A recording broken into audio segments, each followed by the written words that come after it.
Hello everyone, कैसे हैं आप सभी लोग। उम्मीद है आप सभी लोग बहुत अच्छे से होंगे और फर्स्ट क्लास होंगे। एक बार जल्दी से सभी लोग जुड़ जाइए अपनी इस क्लास में, जिसमें हमें बहुत ही इंपॉर्टेंट, बहुत ही ज़बरदस्त और ज़रूरी टॉपिक को डिस्कस करना है, जो कि आपके हर एग्ज़ाम के लिए वैलिड रहेगा। बट फिर भी मैं स्पेसिफाई कर देता हूँ कि किन किन एग्ज़ाम्स के लिए वैलिड रहेगा। अगर आप एमटीएस की तैयारी कर रहे हैं तो डेफिनेटली आपके एग्जाम में क्वेश्चन आपको मिलेगा। अगर आप CBT 2 एनटीपीसी CBT 2 की तैयारी कर रहे हैं तो डेफिनेटली आपको यहाँ से सवाल मिलेगा। अगर आप रेलवे ग्रुप डी की तैयारी कर रहे हैं तो ज़रूर आपको सवाल मिलेगा। चाहे आप यूपीएसआई की तैयारी क्यों ना कर रहे हो, आपको सवाल इस क्लास से ज़रूर मिलेगा। चाहे वो स्टैनो का एग्ज़ाम हो, चाहे वो जीडी का एग्ज़ाम क्यों ना हो, एसएससी जीडी का, इन सभी एग्ज़ाम्स के लिए आपके लिए केवल एक क्लास वैलिड रहेगी जीके वाले सेक्शन के लिए। मैं 100% श्योरिटी के साथ बोलता हूँ कि जितने सवाल हमारी क्लास से आपको मिलेंगे उतने सवाल आपको कहीं से नहीं मिलेंगे। तो एक बार जल्दी से जुड़ जाइए क्लास में फटाफट से। सभी विद्यार्थी क्लास को शेयर कर दीजिए और क्लास को लाइक कर दीजिए फटाफट से। टॉपिक मैं पहले ही बता देता हूँ क्लास स्टार्ट करने से पहले कि क्या करवाने वाला हूँ, ताकि आप महत्वपूर्णता जो है ना क्लास की जो इंपॉर्टेंस है उसे आप लास्ट तक समझ पाएँ कि कितनी आवश्यक, कितनी ज़रूरी क्लास है। पहले तो मैं आपको बता देता हूँ कि ये क्लास की आज की जो ड्यूरेशन है, लगभग 2 घंटे के आसपास ये क्लास चलेगी। 75 क्वेश्चंस हैं। वर्ल्ड जीके में करवाऊंगा। अब वर्ल्ड जीके में आप बोलोगे क्या ऐसा वर्ल्ड जीके में होने जा रहा है। देखिए, आज दिन में मेरी 3 बजे क्लास थी। उस क्लास में मैंने एक सवाल कराया था कि दुनिया में सबसे ज़्यादा झीलें, लेक्स, दुनिया में सबसे ज़्यादा झील, लेक्स किस देश में पाई जाती है। तो मैक्सिमम विद्यार्थियों का सवाल का जवाब था फिनलैंड। मगर उस सवाल का जवाब क्या था? सवाल का जवाब था कनाडा। सेकंड नंबर पे कौन सी कंट्री मिलेगी? मे बी, मेरे ख्याल से सेकंड नंबर पे आपको रशिया मिल जाएगी। ठीक, तो इस प्रकार के जो वर्ल्ड जीके के सवाल होंगे ना, वो आज इस क्लास में करा दूंगा। और एक क्लास उसकी और होगी जो कि कल होगी 75 क्वेश्चन की। 50 की ऑलरेडी हो गई है, 75 की हो जाएगी, 75 की एक और हो जाएगी। 200 क्वेश्चनों में वर्ल्ड जीके वाला काम हमारा हो जाएगा समाप्त। चलिए इसी के साथ क्लास को शुरू करते हैं फटाफट से, भगवान का नाम लेकर कि ईश्वर मैक्सिमम सवाल हमारे यहीं से क्लास में हो जाए, वही एग्जाम में आपके पहुंच जाए। आपको मेरी 2 क्लासेस नहीं, 3 क्लासेस मिल जाएंगी। 2 साइंस 7 चैनल में मिल जाएंगी और एक मिल जाएगी वाईफाई 2.0 पर। इसके अलावा कल एक एडिशनल क्लास मिलेगी शाम 5 बजे वाईफाई 2.0 पर, वो लेने के लिए ज़रूर आइएगा। इसके अलावा ये कुछ बैचेस आपको नज़र आ रहे हैं। किसी भी बैच में यदि आपको एनरोलमेंट करनी है तो आप ज़रूर एनरोलमेंट कर सकते हैं। ये एक नया बैच लॉन्च किया गया है अनअकैडमी के द्वारा।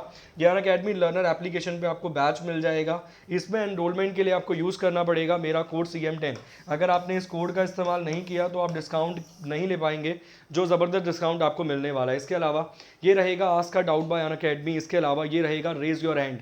जैसे आप क्लास में, ऑफलाइन वाली क्लास में आप फीचर देखते होंगे कि आप हाथ खड़ा करके पूछ सकते हैं कि मेरा ये डाउट है, उसी प्रकार से अनअकैडमी लर्नर एप्लीकेशन पे आपको एक फीचर दिया जा रहा है रेज योर हैंड। आपको अपना हाथ खड़ा करना है, मतलब बटन को प्रेस करना है और आपको बताना है कि आपका ये डाउट है और टीचर आपको उस सवाल का जवाब देंगे। इसके अलावा ये कुछ और कोर्सेज रहेंगे। किसी भी कोर्स में यदि आपको एनरोलमेंट करनी है तो आपको यूज़ करना पड़ेगा मेरा कोड CM10। अगर आपने ये कोड इस्तेमाल नहीं किया तो आपको डिस्काउंट नहीं मिलेगा। इसके अलावा ये रहेगा अनअकैडमी के द्वारा करवाया जाने वाला मेगा कॉम्बैट, जो कि करवाया जाएगा 19 सितंबर दोपहर 12 बजे, दिन रविवार। 40 सवालों के जवाब देने हैं 50 मिनट में और 3000 बच्चों को 100% स्कॉलरशिप प्रदान की जाएगी। 1 करोड़ प्लस की ये स्कॉलरशिप दी जा रही है। तो अगर आप चाहते हैं एक मेंबर, मतलब एक ऐसा कैंडिडेट बनना जिसको स्कॉलरशिप मिल जाए, तो ज़रूर भाग लीजिए। इसके लिए आपको लिंक मिल जाएगा डिस्क्रिप्शन बॉक्स में। इसके अलावा ये कुछ और कोर्सेज रहेंगे। किसी भी कोर्स में यदि आपको एनरोलमेंट करनी है तो आपको यूज़ करना पड़ेगा मेरा कोड CM10। इसके अलावा बस all set, let's crack it. पहला सवाल आपकी स्क्रीन पर आ रहा है। क्वेश्चन थोड़ा मुश्किल है, ध्यान दीजिएगा, आराम से जवाब दीजिएगा बहुत शांतिपूर्ण तरीके से। सवाल देखिए क्या है। सवाल आपने बहुत बार सुना होगा ब्लैक सी के बारे में कि भाई एक काला सागर है, ब्लैक सी है। यहाँ पर सवाल है how many countries have border with the Black Sea. दुनिया के ऐसे कितने देश हैं जो काले सागर के साथ, ब्लैक सी के साथ शेयर करते हैं अपनी बाउंड्री। ऑप्शन आपकी स्क्रीन पर है, 4, 5, 6 या फिर 8। कितने देशों की सीमा काले सागर से लगती है? ऑप्शन है 4, 5, 6 या फिर 8। हर एग्जाम के लिए इंपॉर्टेंट क्वेश्चन है। क्लास को शेयर कर दीजिए और क्लास को एक बार फटाफट से लाइक भी कर दीजिए। फटाफट से जितने विद्यार्थी मौजूद हैं क्लास को लाइक और शेयर दोनों ही ज़बरदस्त तरीके से कर दीजिए। पहला सवाल आपकी स्क्रीन पर है, जवाब देने की कोशिश कीजिए। 4, 5, 6 या फिर 8। ब्लैक सी, वो बोल रहा है ब्लैक सी जो है वो कितने देशों की बाउंड्री से लगता है। मान लीजिए जस्ट इमेजिन ब्लैक सी है, यहाँ से एक देश लग रहा है, यहाँ से एक देश लग रहा है, यहाँ से एक देश लग रहा है, तो कुल मिलाकर कितने देश इसकी सीमा को साझा कर रहे हैं। बहुत बेसिक सवाल है, सवाल का जवाब है 6। सवाल का जवाब क्या रहेगा? सवाल का जवाब रहेगा 6 देशों की सीमा लगती है ब्लैक सी से। अब सवाल आता है कौन कौन से देश हैं, तो आप जवाब देंगे सर आपको कंट्री मिल जाएगी यूक्रेन, रशिया मिल जाएगा, आपको कंट्री मिल जाएगी सर यूक्रेन मिल जाएगा, आपको रशिया मिल जाएगा, आपको बुल्गारिया मिल जाएगा, ठीक है जी, आपको रशिया मिल जाएगा, बुल्गारिया मिल जाएगा, जॉर्जिया एक कंट्री है, जॉर्जिया एक कंट्री है, आपको एक कंट्री जॉर्जिया के रूप में मिल जाएगी, रोमानिया मिल जाएगा और टर्की मिल जाएगा। बहुत बेसिक सवाल है, रोमानिया मिल जाएगा आपको और आपको मिल जाएगा टर्की, ठीक, आपको रोमानिया मिल जाएगा और आपको एक देश मिल जाएगा टर्की। 1 2 3 4 5 और 6 दुनिया में जो सबसे खूबसूरत महिलाएं पाई जाती है, मतलब सबसे खूबसूरत महिलाएं जो देखी जाती हैं ना, वो आपको रोमानिया में मिलेंगी, ठीक। रोमानिया की पॉपुलेशन अगर देखी जाए तो ज़्यादातर महिलाएं यहाँ पर आपको मिलेंगी एज़ कम्पेयर टू पुरुषों के, अगर देखा जाए अपेक्षा में। क्लियर? सवाल का जवाब 6 है, 6 कंट्रीज़ के मैंने नाम आपके सामने लिख दिए हैं। नेक्स्ट क्वेश्चन आपकी स्क्रीन पर आ रहा है, सवाल 10 करोड़ के जैसा सवाल आपके सामने आ रहा है, ये ज़िंदगी बना देंगे सवाल, ऐसे बेहतरीन सवाल है। अगला सवाल, नेक्स्ट क्वेश्चन है, Nobel prize peace prize is awarded in the city. वो बोल रहा है नोबल शांति पुरस्कार जो दिया जाएगा ना, वो किस कंट्री में दिया जाएगा या फिर किस शहर में दिया जाएगा?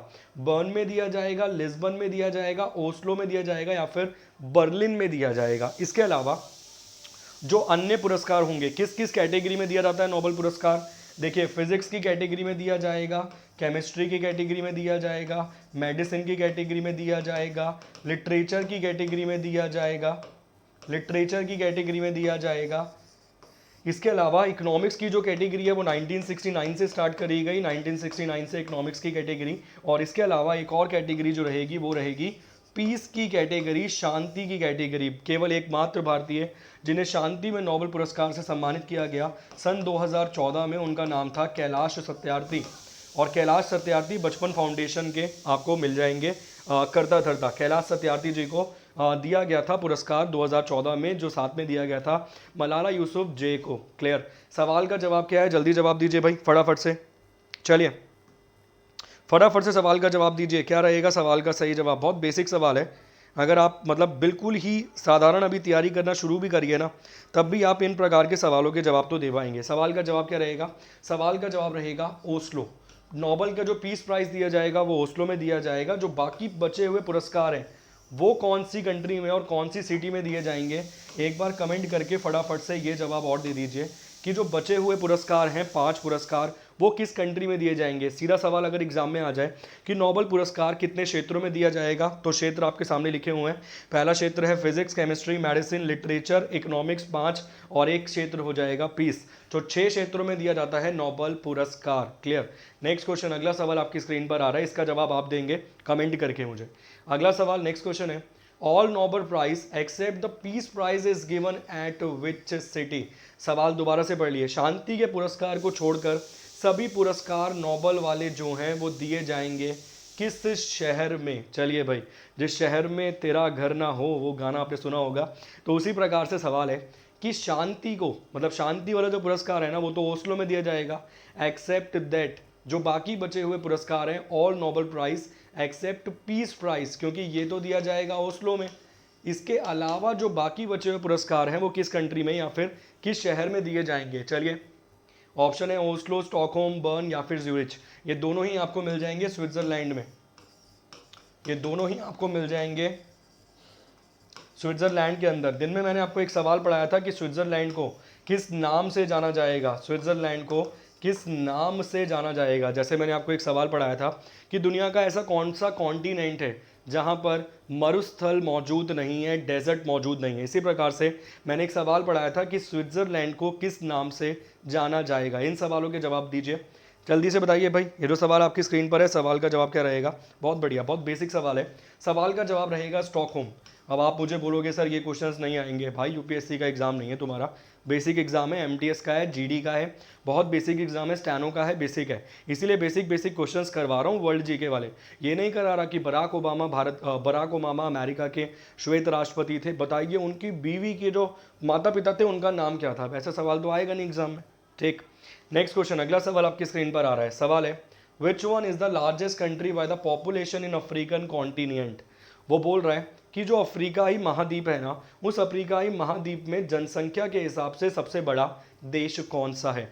साउथ अफ्रीका है, नाइजीरिया है, अल्जीरिया है या फिर टूनेशिया है। इसके अलावा एक सवाल आपसे और पूछना चाहूँगा कि जो अफ्रीका, ये जो कॉन्टिनेंट है, 7 कॉन्टिनेंट्स रहेंगे, 7 महाद्वीप रहेंगे, 7 महाद्वीपों में से ऐसा कौन सा महाद्वीप है जिसमें सबसे ज़्यादा देश मौजूद हैं? ठीक, 7 कॉन्टिनेंट्स में से ऐसा कौन सा कॉन्टिनेंट है जिसमें सबसे ज़्यादा देश मौजूद हैं? फटाफट से कमेंट करके जवाब दीजिए। आज ही पढ़ाया है दोपहर 3 बजे एप्लीकेशन वाली क्लास में। चलिए, सवाल आपकी स्क्रीन पर है, जवाब देने की कोशिश कीजिए भाई। क्वेश्चन रिपीट कर देता हूँ, मैं डेफिनेटली कर देता हूँ। विच one is the largest country by the population in African continent? वो बोल रहा है अफ्रीका महाद्वीप में जनसंख्या के हिसाब से सबसे बड़ा देश कौन सा है? दक्षिण अफ्रीका, नाइजीरिया, अल्जीरिया या फिर टूनेशिया?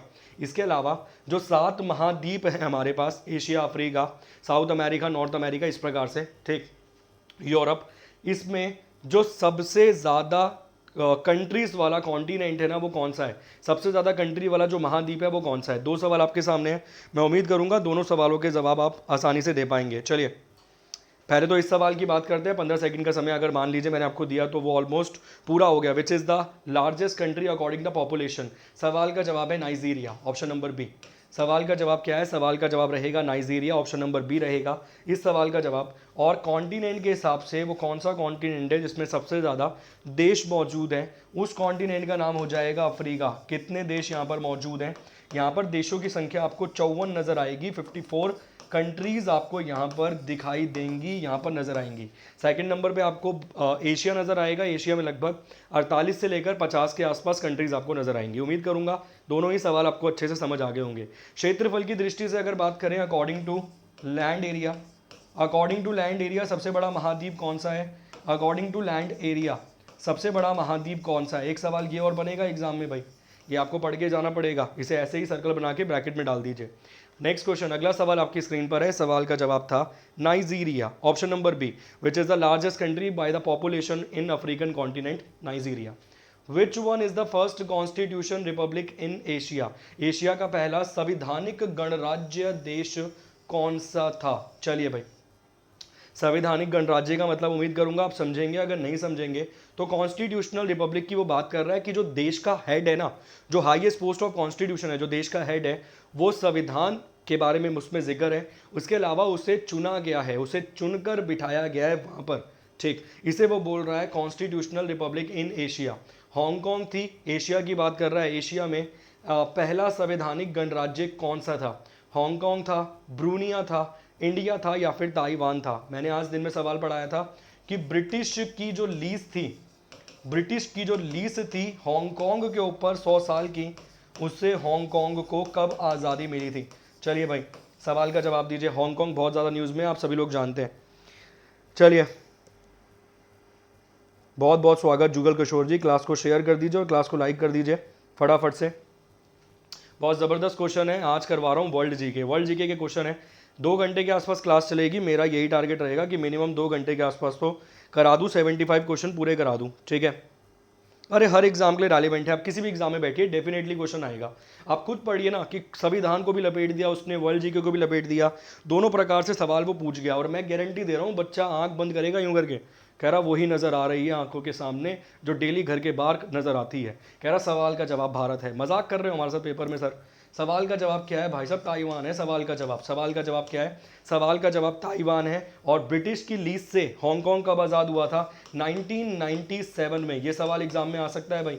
ब्रिटिश की लीज से हांगकांग कब आज़ाद हुआ? 1997 में। भारत का संविधान कब लिखा गया? आप सभी लोग जानते हैं। भारत का संविधान बनकर तैयार हुआ था 2 साल 11 महीने 18 दिन में। कई सारी किताबों में 17 दिन भी लिखा हुआ है। जो भारत के संविधान के आर्किटेक्ट बोला जाता है, उन्हें बोला जाता है भीमराव रामजी अंबेडकर को, जो अपनी मसौदा समिति थी ना, ड्राफ्टिंग कमेटी थी, उसके अध्यक्ष थे, जिसमें 7 मेंबर थे including B R Ambedkar. 7 member including B R Ambedkar. जिसको याद करने की ट्रिक है, डॉक्टर अय्यर आयंगर खैतान फैन चला मुंशी राव से मिले।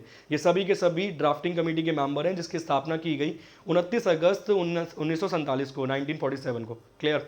नेक्स्ट क्वेश्चन, अगला सवाल आपकी स्क्रीन पर है। सवाल है, which country has the highest density of population in the world? वो बोल रहा है कि 1 किलोमीटर में रहने वाले लोगों की जनसंख्या को क्या बोला जाएगा? डेंसिटी पर किलोमीटर, मतलब 1 किलोमीटर में जितने लोग रहते हैं उसे डेंसिटी पॉपुलेशन कैलकुलेट की जाती है। वो बोल रहा है दुनिया का ऐसा कौन सा देश है जहां पे जनसंख्या घनत्व वाला सबसे ज्यादा है, सर्वाधिक जनसंख्या घनत्व है? ऑप्शन है सिंगापुर, बांग्लादेश, मोरक्को या फिर बहरीन। ये सवाल एग्जाम में पूछे गए हैं भाई। चलिए, हाँ वो वाली रिपोर्ट मैंने भी देखी थी, ताइवान वाली। सवाल है which country has the highest density of the population in the world. इसके अलावा अगर भारत की बात करें, पूरे इंडिया की बात करें, तो इंडिया की डेंसिटी क्या है भाई? पॉपुलेशन डेंसिटी क्या है इंडिया की? इंडिया की पॉपुलेशन डेंसिटी क्या है? इसके अलावा अगर बात करें भारत का वो कौन सा राज्य है जहाँ पे सबसे ज़्यादा पॉपुलेशन डेंसिटी मिलेगी? बिहार है या फिर वेस्ट बंगाल है? ऑप्शन आपको दे दिए हैं, या तो बिहार है या वेस्ट बंगाल है। इनमें से कौन सा है जिसमें सबसे ज़्यादा डेंसिटी पॉपुलेशन मिलेगी? इसके अलावा अगर बात करें केंद्र शासित प्रदेश की, तो मिलेगी दिल्ली, जिसमें सबसे ज़्यादा डेंसिटी मिलेगी। अकॉर्डिंग टू डेंसिटी दिल्ली आपको मिलेगा। सबसे कम अगर बात करें, वो राज्य के अनुसार बात करें, तो आपको राज्य मिल जाएगा अरुणाचल प्रदेश, जहाँ पे 17 पीपल रहते हैं, 17 लोग रहते हैं प्रति 1 किलोमीटर में। सवाल का जवाब बांग्लादेश है, लगभग 3000 प्लस लोग 1 किलोमीटर के दायरे में रहते हैं। अच्छा सवाल है, इंपॉर्टेंट क्वेश्चन है। अगर जनसंख्या के अकॉर्डिंग देखा जाए तो मानते हैं भारत तो कहीं ना कहीं अब टॉप कर रहा है, मगर अगर बात की जाए ना बांग्लादेश की, तो भाई साहब बांग्लादेश भी ज़्यादा पीछे नहीं है। 8वें नंबर पर दिखाएगा मेरे हिसाब से बांग्लादेश। अगर आप ढंग से सर्च करेंगे तो 8वें नंबर पर दिखाएगा अकॉर्डिंग टू सेनेसस। और भाई साहब अगर क्षेत्रफल की दृष्टि से बात करें तो कितना सा क्षेत्र है हमारे मैप में, वो हम देख पाते हैं कि क्षेत्रफल की दृष्टि से कितना सा है। ठीक, उम्मीद करूंगा सवाल का जवाब आपको समझ आ गया होगा। नेक्स्ट क्वेश्चन, अगला सवाल आपकी स्क्रीन पर है। The island Bali, Bali island के बारे में तो सुनकर तुम्हारे चेहरे पे अलग खुशी आई होगी। The island Bali famous as a tourist spot is a part of which country? पर्यटन स्थल के रूप में प्रसिद्ध बाली द्वीप किस देश का हिस्सा है? चलिए भाई जवाब दीजिए, किस देश का हिस्सा है बाली आइलैंड? अरुणाचल प्रदेश, बहुत बढ़िया। 1200 स्क्वायर पर किलोमीटर, वेस्ट बंगाल, बिहार, मैंने दोनों ही ऑप्शन में डाल दिए। ढंग से नोट डाउन कर लेना, जितने क्वेश्चंस मैं आपको एडिशनल भी लिखवा रहा हूँ ना, उनको भी ढंग से नोट डाउन कर लीजिए, क्योंकि ये सवाल एग्जाम में बनेंगे आपके। सवाल है, आइलैंड है एक बाली नाम का, सिंपल सा क्वेश्चन है, एक आइलैंड है बाली नाम का, किस देश में मौजूद है ये बाली नाम का आइलैंड? इसी प्रकार के सवाल आपको नजर आएंगे। वो आपसे ये नहीं पूछेगा दुनिया की सबसे बड़ी आर्कियोलॉजी कौन सी है, मतलब सबसे बड़ी आर्कियोलॉजी से जो बनी हुई कंट्री है वो कौन सी है?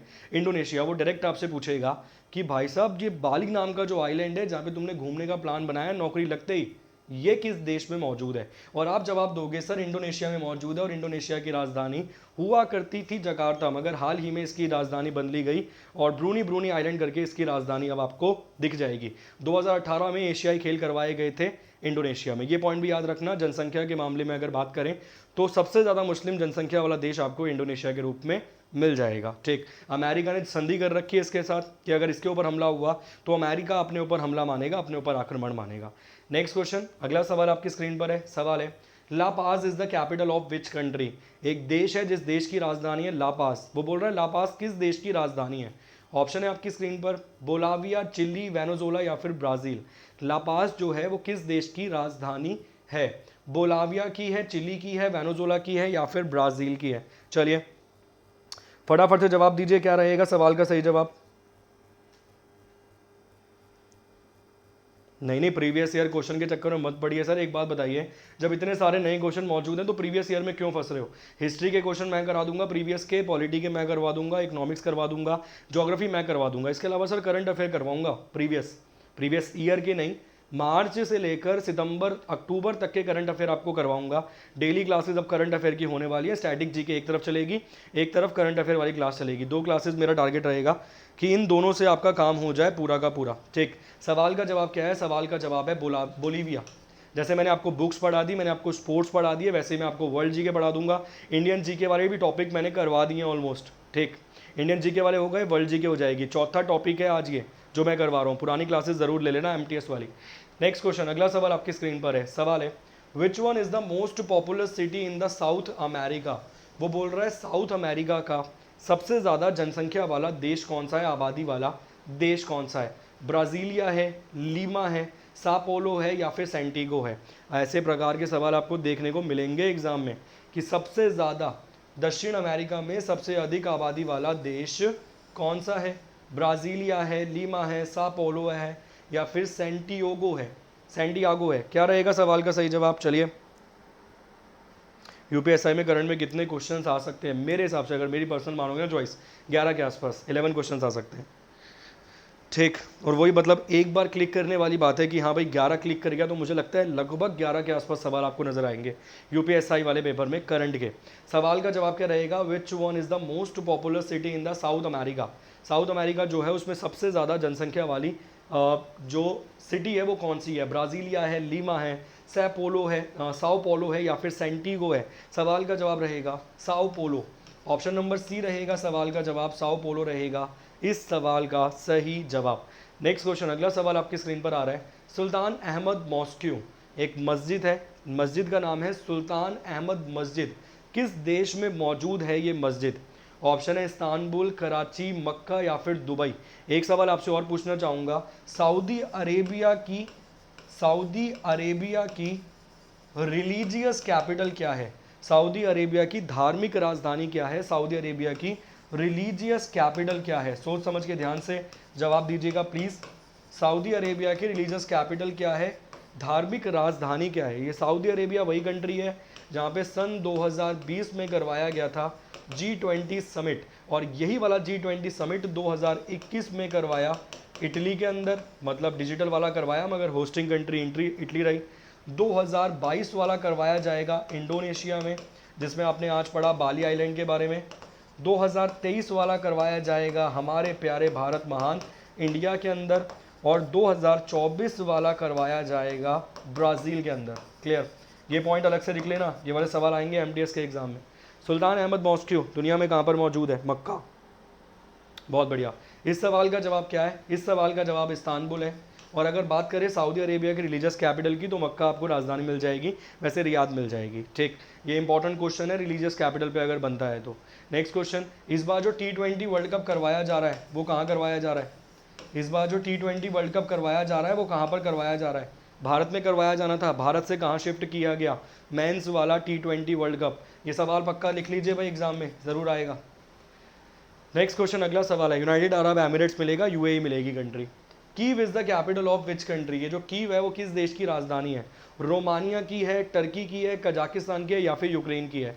Kyiv is the capital of which country? Romania, Turkey, Kazakhstan या फिर यूक्रेन? क्या रहेगा सवाल का सही जवाब? चलिए भाई फटाफट से जवाब देने की कोशिश कीजिए। आप सभी का बहुत बहुत स्वागत है क्लास में। मैं टॉपिक ऑलरेडी बता चुका हूँ कि मैं क्या करवा रहा हूँ, मैं वर्ल्ड जीके करवा रहा हूँ। ठीक,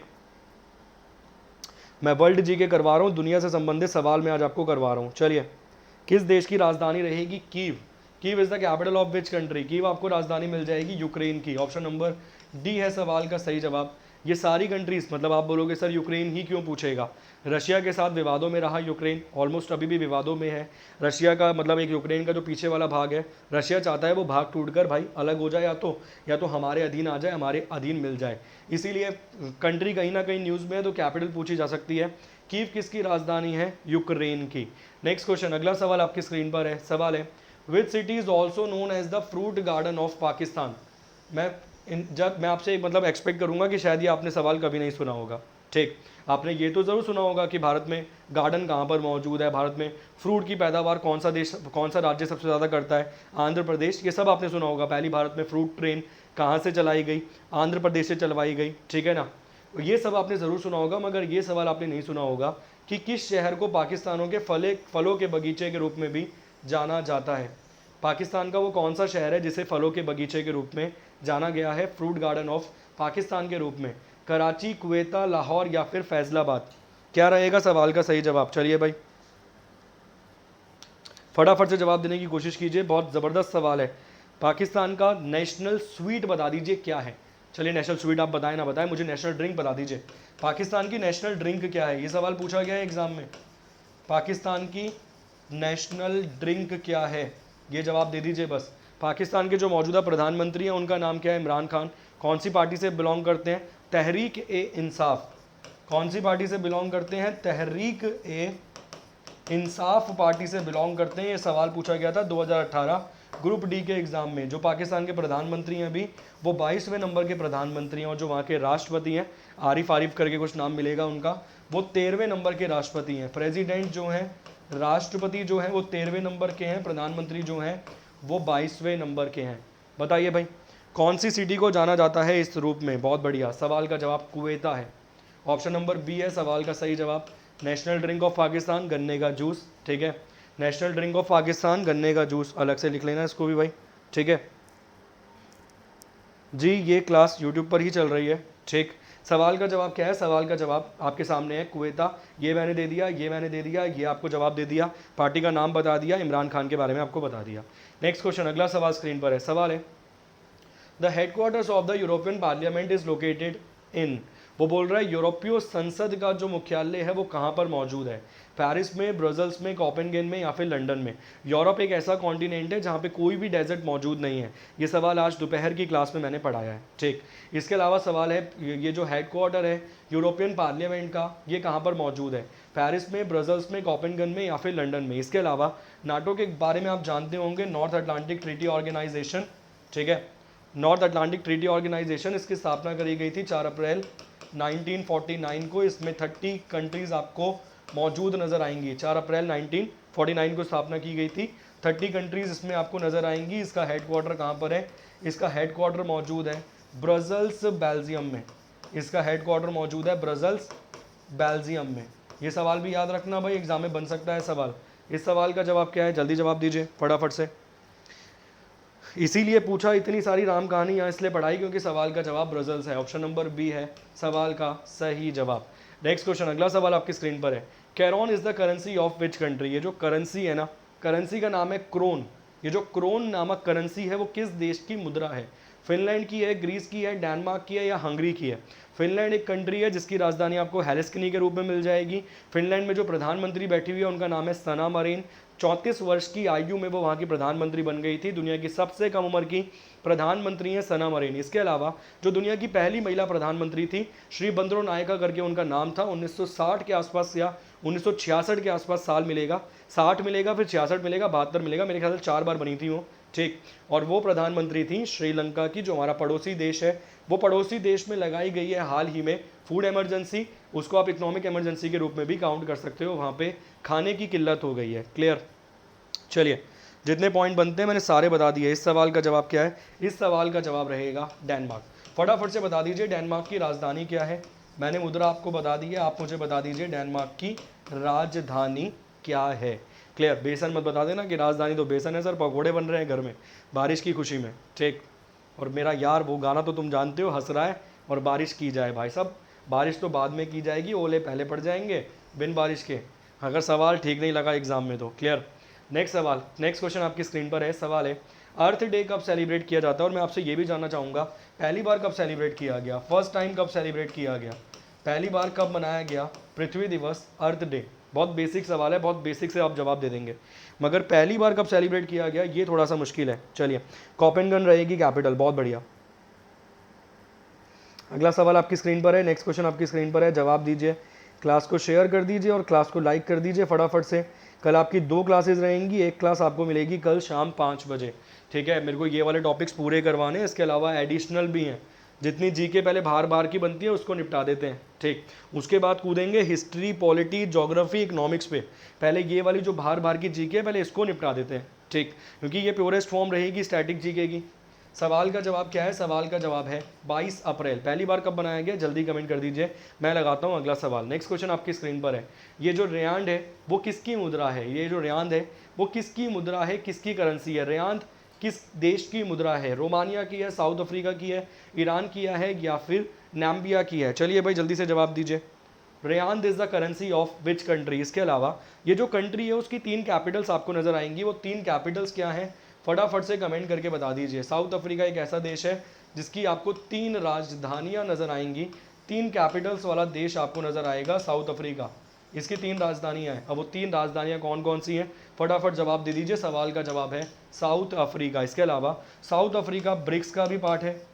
इसके अलावा साउथ अफ्रीका ब्रिक्स का भी पार्ट है। ब्रिक्स की स्थापना की गई थी सितंबर 2006 में, 2006 में। इसके अलावा 2009 में इसकी पहली बैठक करवाई गई, फर्स्ट समिट करवाया गया ब्रिक्स का।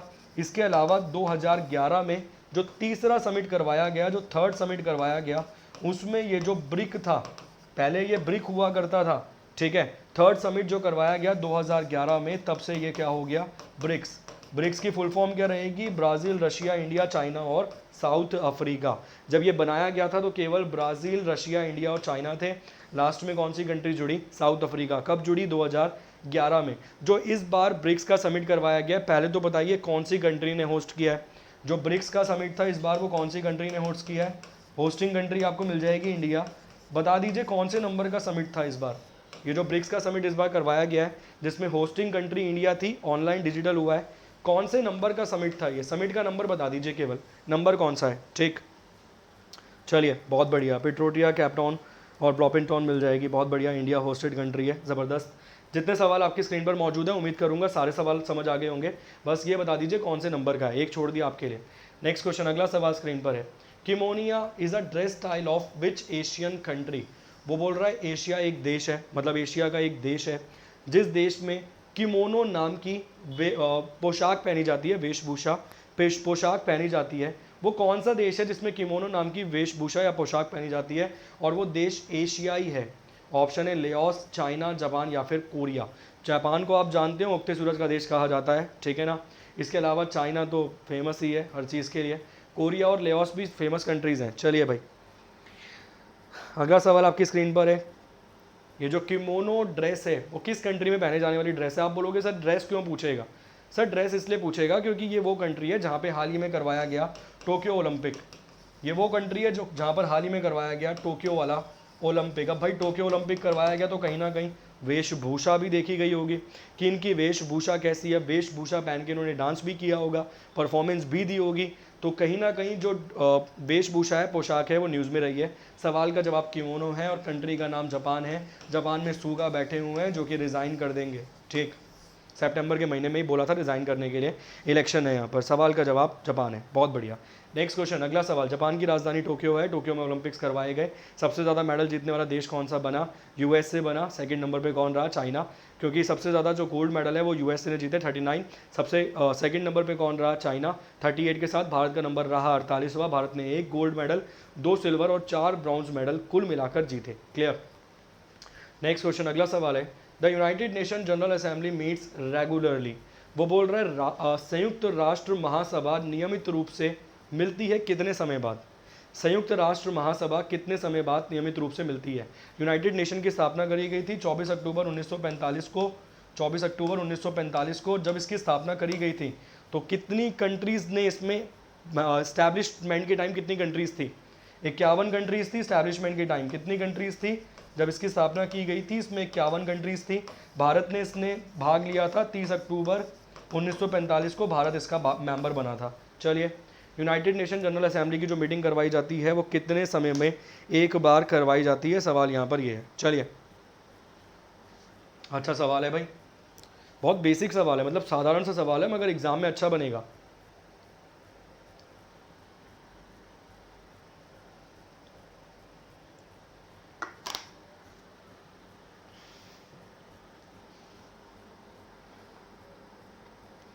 चलिए जी, क्लास को लाइक कर दीजिए, क्लास को शेयर कर दीजिए। उम्मीद करूंगा क्वेश्चन आपको अच्छे लग रहे होंगे, इंपॉर्टेंट भी लग रहे होंगे एग्जाम के प्रोस्पेक्टिव से।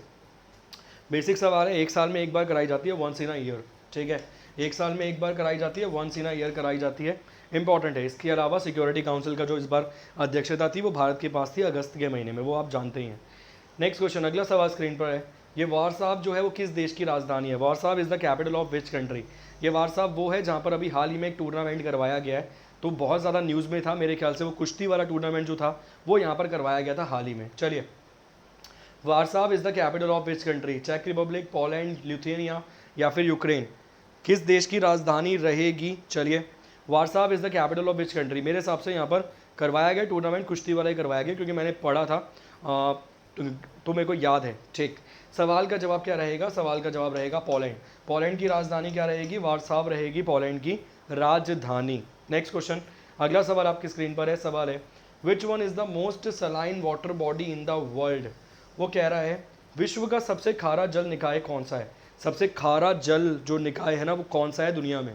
ये मत बोल देना कि भाई साहब राजस्थान में ही है। बताइए, भारत की जो सबसे खारे पानी की झील है वो कहाँ पर मौजूद है? फटाफट जवाब दीजिए। भारत की सबसे खारे पानी की झील कौन सी है और कहाँ पर मौजूद है? इसके अलावा which one is the most saline water body in the world? विश्व का सबसे खारा जल निकाय कौन सा है? लेक उर्मिया है, गेट एले पॉन्ड है, लेक आसाल है, या फिर डॉन जुआन पॉन्ड है? चलिए, ये सवाल आपने ज़रूर पढ़ा होगा अपने कार्यकाल में।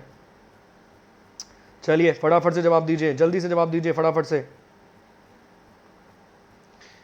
क्या रहेगा सवाल का सही जवाब? बहुत बढ़िया सवाल है, अच्छा सवाल है एग्जाम के पॉइंट ऑफ व्यू से अगर देखा जाए तो। चलिए फटाफट जवाब देने की कोशिश कीजिए। ये सवाल आपने ज़रूर पढ़ा होगा, 110% की गारंटी दे रहा हूँ, आपने सवाल ज़रूर पढ़ा होगा। सवाल का जवाब है डॉन जुआन पॉन्ड। क्लियर? दुनिया की जो सबसे खारा पानी का निकाय है, जो सबसे खारा पानी बॉडी आपको मिलेगी वो कहाँ पर मिलेगी? डॉन जुआन तालाब मिलेगा, यहाँ पर आपको मिलेगी। मेरे ख्याल से ये शायद अंटार्कटिका के आसपास मौजूद है, जितना मुझे याद है अंटार्कटिका वाले क्षेत्र के आसपास ये पॉन्ड, ये तालाब आपको नज़र आएगा। बहुत इंपॉर्टेंट क्वेश्चन है, दुनिया के सबसे खारा पानी कहाँ मिलेगा आपको? डॉन जुआन पॉन्ड, डॉन जुआन तालाब में मिलेगा दुनिया का सबसे खारा पानी। नेक्स्ट क्वेश्चन, अगला सवाल है, Diego Garcia is an island in which of the ocean? वो बोल रहा है डिगो ग्रेशिया किस महासागर में स्थित एक द्वीप है, एक आइलैंड है डिगो ग्रेशिया नाम का? पैसिफिक ओशियन में है, अटलांटिक ओशियन में है, इंडियन ओशियन में है, या फिर आर्टिक ओशियन में है? इसके अलावा वर्ल्ड ओशियन डे कब मनाया जाएगा? एक सवाल आपसे ये पूछना चाहूँगा, फटाफट जवाब दीजिए। डिगो ग्रेशिया एक आइलैंड है, कहाँ पर मौजूद है? पैसिफिक ओशियन में, अंटार्कटिक ओशियन में, इंडियन ओशियन में, या फिर अंटार्कटिक ओशियन में? चलिए सर पॉलिटी करवाता हूँ साइंस 7 चैनल पे, अगर आप साइंस 7 चैनल पे आएंगे तो वहाँ पॉलिटी भी करवाता हूँ, ठीक है? चैनल का नाम है साइंस 7 चैनल, वहाँ आप आएंगे तो पॉलिटी कराते हुए भी आपको नज़र आऊँगा। बस अभी थोड़ा सा एग्जाम टारगेट कर रहा हूँ, लगभग मैंने 14 के आसपास या 15 के आसपास पॉलिटी की क्लासेस करवाई हैं, थ्योरी वाली, प्रॉपर थ्योरी वाली क्लास। कहाँ पर मौजूद है ये डियोगा ग्रेशिया जो आइलैंड है? एक ऐसा मतलब एक ऐसा ओशियन है जिस ओशियन का नाम रखा गया है कंट्री पे, उस कंट्री का नाम है इंडिया और ओशियन का नाम है इंडियन ओशियन। और सवाल का जवाब क्या है? सवाल का जवाब भी है इंडियन ओशियन। इंडियन ओशियन में क्या मौजूद है? इंडियन ओशियन में मौजूद है डियोगा ग्रेशिया। इंडियन ओशियन में क्या मौजूद है? डियोगा ग्रेशिया इंडियन ओशियन में मौजूद है। इसके अलावा वर्ल्ड ओशियन डे कब मनाया जाएगा? 8 जून को सालाना मनाया जाएगा वर्ल्ड ओशियन डे। और इस बार ऐलान कर दिया गया था कि ओशियन की संख्या कितनी है? 5 है, कन्फर्मेशन के साथ बोल दिया गया। नेक्स्ट क्वेश्चन, अगला सवाल है, which was the first country to introduce VAT? दुनिया का पहला देश कौन सा था जिसने वैल्यू एडिड टैक्सेस को लॉन्च किया था? इसके अलावा भारत में वैट पहली बार कब लागू हुआ था? भारत में पहली बार वैट कब इंट्रोड्यूस हुआ? भारत में पहली बार वैट कब इंट्रोड्यूस हुआ? इवन वैट की फुल फॉर्म भी पूछ सकता है। वैट की फुल फॉर्म है value added taxes. England, France, USA या फिर जापान? ये क्वेश्चन आसान है, इसका जवाब चाहिए भाई प्रॉपर। ये क्वेश्चन बहुत आसान है, इसका जवाब चाहिए प्रॉपर क्वेश्चन, एकदम जवाब। चलिए, बहुत बेसिक क्वेश्चन है, बहुत ही साधारण क्वेश्चन है। अगर आप थोड़ा सा भी दिमाग लगाएंगे ना, मतलब हल्का सा भी अगर दिमाग का इस्तेमाल करेंगे तो आप इजीली जवाब दे देंगे। ये वही कंट्री है जिसने सबसे पहले दुनिया में जीएसटी लागू किया था। अब जीएसटी लागू करने वाली दुनिया की पहली कंट्री कौन सी थी? फ्रांस था। फ्रांस ने ही गिफ्ट किया है यूएसए को क्या? Statue of liberty. फ्रांस ने ही गिफ्ट किया है statue of liberty. Statue of liberty में आपको 7 स्पोक्स मिल जाएंगे, 7 कांटे मिल जाएंगे, वो 7 कॉन्टिनेंट्स को दर्शाते हुए नजर आएंगे। 1786 के आसपास गिफ्ट किया गया था। दुनिया का पहला देश जिसने वैट को इंट्रोड्यूस किया था वो फ्रांस था, 1950s की ये बात है, ठीक। जीएसटी इंट्रोड्यूस करने वाला भी दुनिया का पहला देश फ्रांस था। इसके अलावा अगर बात करें भारत में, तो भारत कैसा जीएसटी फॉलो करता है? ड्यूअल जीएसटी फॉलो करता है भारत। भारत में वैट कब इंट्रोड्यूस किया गया था? जितना मुझे याद है, एक्यूरेट तो एकदम परफेक्ट याद नहीं है, मगर 2005-6 में इंट्रोड्यूस किया गया था भारत में, ठीक है।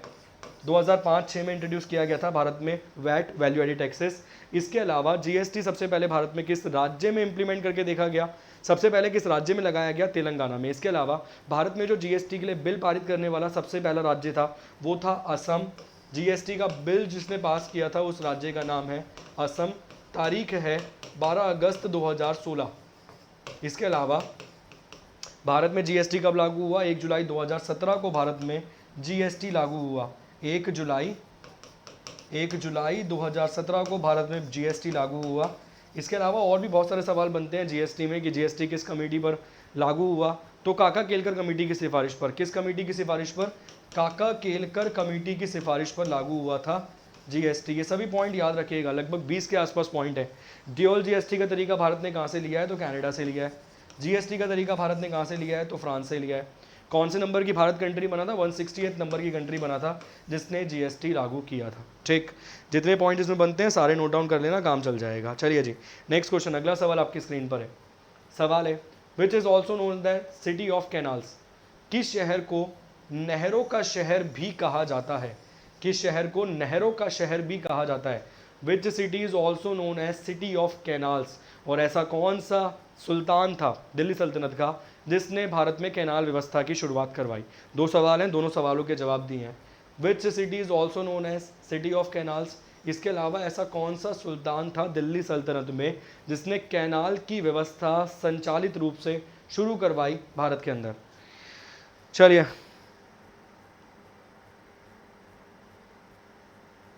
चलिए अगला सवाल आपकी स्क्रीन पर है। क्या रहेगा सवाल का सही जवाब? दीपक कश्यप जी, दिख रहा है आपका जवाब, इजीली दिख रहा है भाई, आपको तो फॉलो बैक किया है मैंने। आपकी गैर जो इच्छा थी, गौर जो इच्छा थी, तो आपने जैसे ही मैंने क्लास छोड़ी आपकी रिक्वेस्ट आई और इंस्टा पर वैसे ही मैंने आपको फॉलो बैक किया, मगर शायद आपने अभी तक एक्सेप्ट नहीं करी। बड़े बिजी चल रहे हैं। सिटी ऑफ कैनाल्स के नाम से कौन सा शहर फेमस है? वेनिस फेमस है। ठीक है, वेनिस फेमस है। एक सवाल का जवाब तो ये हो गया। वो सुल्तान वाला क्वेश्चन लिख कर रख लेना अगर नहीं पता तो। ठीक, सुल्तान वाला क्वेश्चन लिख कर रख लेना अगर याद नहीं है आंसर तो, वैसे तो मेरे ख्याल से याद होगा आपको। नेक्स्ट क्वेश्चन, अगला सवाल आपकी स्क्रीन पर है। Which country is the largest producer of cotton in the world. वो दुनिया का कौन सा देश है जो सबसे ज़्यादा उत्पादन करता है कपास का? इसके अलावा कॉटन रेवोल्यूशन को किस नाम से जाना जाता है? जैसे व्हाइट रेवोल्यूशन होती है दूध के लिए, सफ़ेद क्रांति दूध के लिए, ठीक है ना, हरित क्रांति सब्जी उपजों के लिए, इसी प्रकार से हॉर्टिकल्चर हो गया। इसी प्रकार से जो कॉटन की रेवोल्यूशन है, कपास की क्रांति है, उसे किस नाम से जाना जाता है? किस रंग से दर्शाया गया है कपास की क्रांति को? सवाल इतना है। इंडिया, पाकिस्तान, ब्राज़ील या चाइना? बेसिक क्वेश्चन है, इजीली टिक हो जाएगा। चलिए, आप सभी का बहुत बहुत स्वागत है। क्लास को शेयर कर दीजिए, क्लास को लाइक कर दीजिए। कम से कम 1.5 घंटे के आसपास तो मैं क्लास लूँगा, मिनिमम से मिनिमम बता रहा हूँ।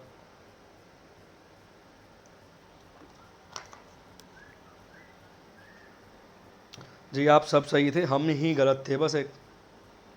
चलिए, क्या रहेगा सवाल का सही जवाब? जल्दी जवाब देने की कोशिश कीजिए फटाफट से। इंडिया, पाकिस्तान, ब्राज़ील या चाइना? बहुत बेसिक क्वेश्चन है, सवाल का जवाब चाइना है। रेवोल्यूशन बता दीजिए बस। अगर जूट की बात करें तो वो सुनहरा दिखता है तो गोल्डन रेवोल्यूशन हो जाएगा, ठीक है ना। गोल्डन रेवोल्यूशन करके वो हो जाएगा। इसके अलावा इसके लिए हो जाएगा सिल्वर, ठीक है ना। इसके लिए कौन सा हो जाएगा? सिल्वर वाला हो जाएगा इसके लिए। ठीक, इसके लिए सिल्वर वाला हो जाएगा। सवाल अगला आपकी स्क्रीन पर है। नेक्स्ट क्वेश्चन आपकी स्क्रीन पर है। सवाल है, where are the headquarters of the World Wide Fund for Nature. इसका जो आपको सिंबल मिलेगा या फिर इसका जो सिंबल मिलेगा वो पांडा मिलेगा। ये सवाल पूछा गया था 2017 वाले एमटीएस के एग्जाम में। उसके बाद भी बहुत सारे एग्जाम में पूछा गया है इसका सिंबल। WWF का सिंबल क्या है? ये वो वाला WWF नहीं है, world Wide Fund for nature वाला WWF है। इसका हेडक्वार्टर कहाँ पर मौजूद है? कनाडा में, यूएसए में, जर्मनी में या फिर स्विट्जरलैंड में? चलिए, कौन सी कंट्री है जिसमें इसका हेडक्वार्टर आपको नजर आएगा? Where are the headquarter of the World Wide Fund? WWF का हेडक्वार्टर किस कंट्री में मौजूद है जिसका सिंबल आपको पांडा मिल जाएगा? रेड पांडा आपको मिल जाएगा सिक्किम का स्टेट एनिमल। रेड पांडा आपको मिल जाएगा सिक्किम का स्टेट एनिमल, और वाइट पांडा आपको मिल जाएगा चाइना का नेशनल एनिमल। दोनों तरीके से याद रखना सवाल। वाइट पांडा तो चाइना का नेशनल एनिमल, अगर रेड पांडा पूछ जाए तो सिक्किम का स्टेट एनिमल। सवाल का जवाब है स्विट्जरलैंड। कहाँ पर मिल जाएगा हेडक्वार्टर? हेडक्वार्टर आपको नज़र आ जाएगा स्विट्जरलैंड में, जिसकी राजधानी बर्न है, जिसमें सबसे ज़्यादा हेडक्वार्टर मौजूद हैं। क्लियर? चलिए जी, बहुत बढ़िया। नेक्स्ट क्वेश्चन, अगला सवाल है स्क्रीन पर। सवाल है, the Pico island is located in. एक पिको द्वीप है, किस कंट्री में मौजूद है ये पिको आइलैंड? इजिप्ट में है, टर्की में है, पुर्तगाल में है या फिर स्विट्जरलैंड में है? चलिए भाई जवाब दीजिए, ये पिको आइलैंड कहाँ पर मौजूद है? इसके अलावा अगर आप और क्लासेस लेना चाहते हैं मेरे साथ तो आप सब्सक्राइब कर लीजिए साइंस 7 चैनल को। यहाँ पर आपको मेरी अन्य क्लासेस भी नज़र आ जाएंगी। ठीक, the Pico island is located in Egypt, Turkey, Portugal या फिर स्विट्ज़रलैंड। यहाँ पर मैं रिवीजन करवाऊँगा करंट अफेयर वाले, ठीक है। मार्च से लेकर अक्टूबर तक आपको बिल्कुल परफेक्ट बनाकर भेजूँगा, ठीक है। हीरो बनाकर भेजूँगा, बाल बाल बना के आपके बिल्कुल प्रॉपर तरीके से। अगला सवाल आपकी स्क्रीन पर है, पिको आइलैंड कहाँ पर मौजूद है? ये वो कंट्री है जो सबसे पहले भारत में आई थी 1498 में, कैलीकट बंदरगाह पे जुम्बरीन नामक राजा से मिली थी। और ये वो कंट्री है जो सबसे लास्ट में भारत से गई 1961 में, जो ऑपरेशन विजय चलाया गया उसके माध्यम से आज़ाद करवाया गया गोवा को। 19 दिसंबर को गोवा बनाता है इंडिपेंडेंस डे, आज़ादी दिवस। सवाल का जवाब है पुर्तगाल। बस ये बता दीजिए पुर्तगाल की राजधानी क्या है। What is the capital of Portugal, ये सवाल बन सकता है एग्जाम में। पिको आइलैंड कहाँ मौजूद है, पुर्तगाल में मौजूद है। नेक्स्ट क्वेश्चन है एंगाडीन वैली, ये जो एंगाडीन घाटी है, एंगाडीन वैली है, ये दुनिया में कहाँ पर मौजूद है। इजिप्ट में है, टर्की में है, पुर्तगाल में, स्विट्जरलैंड में है। सीधा वन लाइनर क्वेश्चन है, एंगाडीन वैली दुनिया में कहाँ मौजूद है। और बोल देना हमको पता नहीं कहाँ मौजूद है, हम तो पहली बार सुन रहे हैं। कह रहे ये वाली थोड़ी हो रही थी, इजी इजी क्वेश्चन की हो रही थी, हम तो इजी पेपर देने आए थे, हमें क्या पता था मुश्किल पूछोगे। तो भाई एंगाडीन वैली जो है ये कहाँ पर मौजूद है, इजिप्ट में है, टर्की में है, पुर्तगाल में है या स्विट्जरलैंड में है। चलिए अगला सवाल आपकी स्क्रीन पर है, एंगाडीन वैली दुनिया में कहाँ पर मौजूद है। अच्छा सवाल है भाई, ज़बरदस्त क्वेश्चन है, एग्जाम के पॉइंट ऑफ व्यू से अगर आप देखेंगे तो बहुत बढ़िया क्वेश्चन है, बहुत सारे चांसेस हैं कि सीधा आएगा एग्जाम में सवाल। सवाल का जवाब क्या रहेगा, जो बैक टू बैक सवाल का जवाब बन ही रहा है। एंगाडीन वैली आपको कहाँ मिल जाएगी, स्विट्जरलैंड में मिल जाएगी एंगाडीन वैली। ये बहुत प्रसिद्ध स्थान है, बहुत फेमस प्लेसेस हैं, ठीक है। जैसे पीको वाला सवाल पूछा गया अभी आपसे, तो ये बहुत फेमस जगहें हैं, इसीलिए सवाल आपसे पूछ रहा हूँ।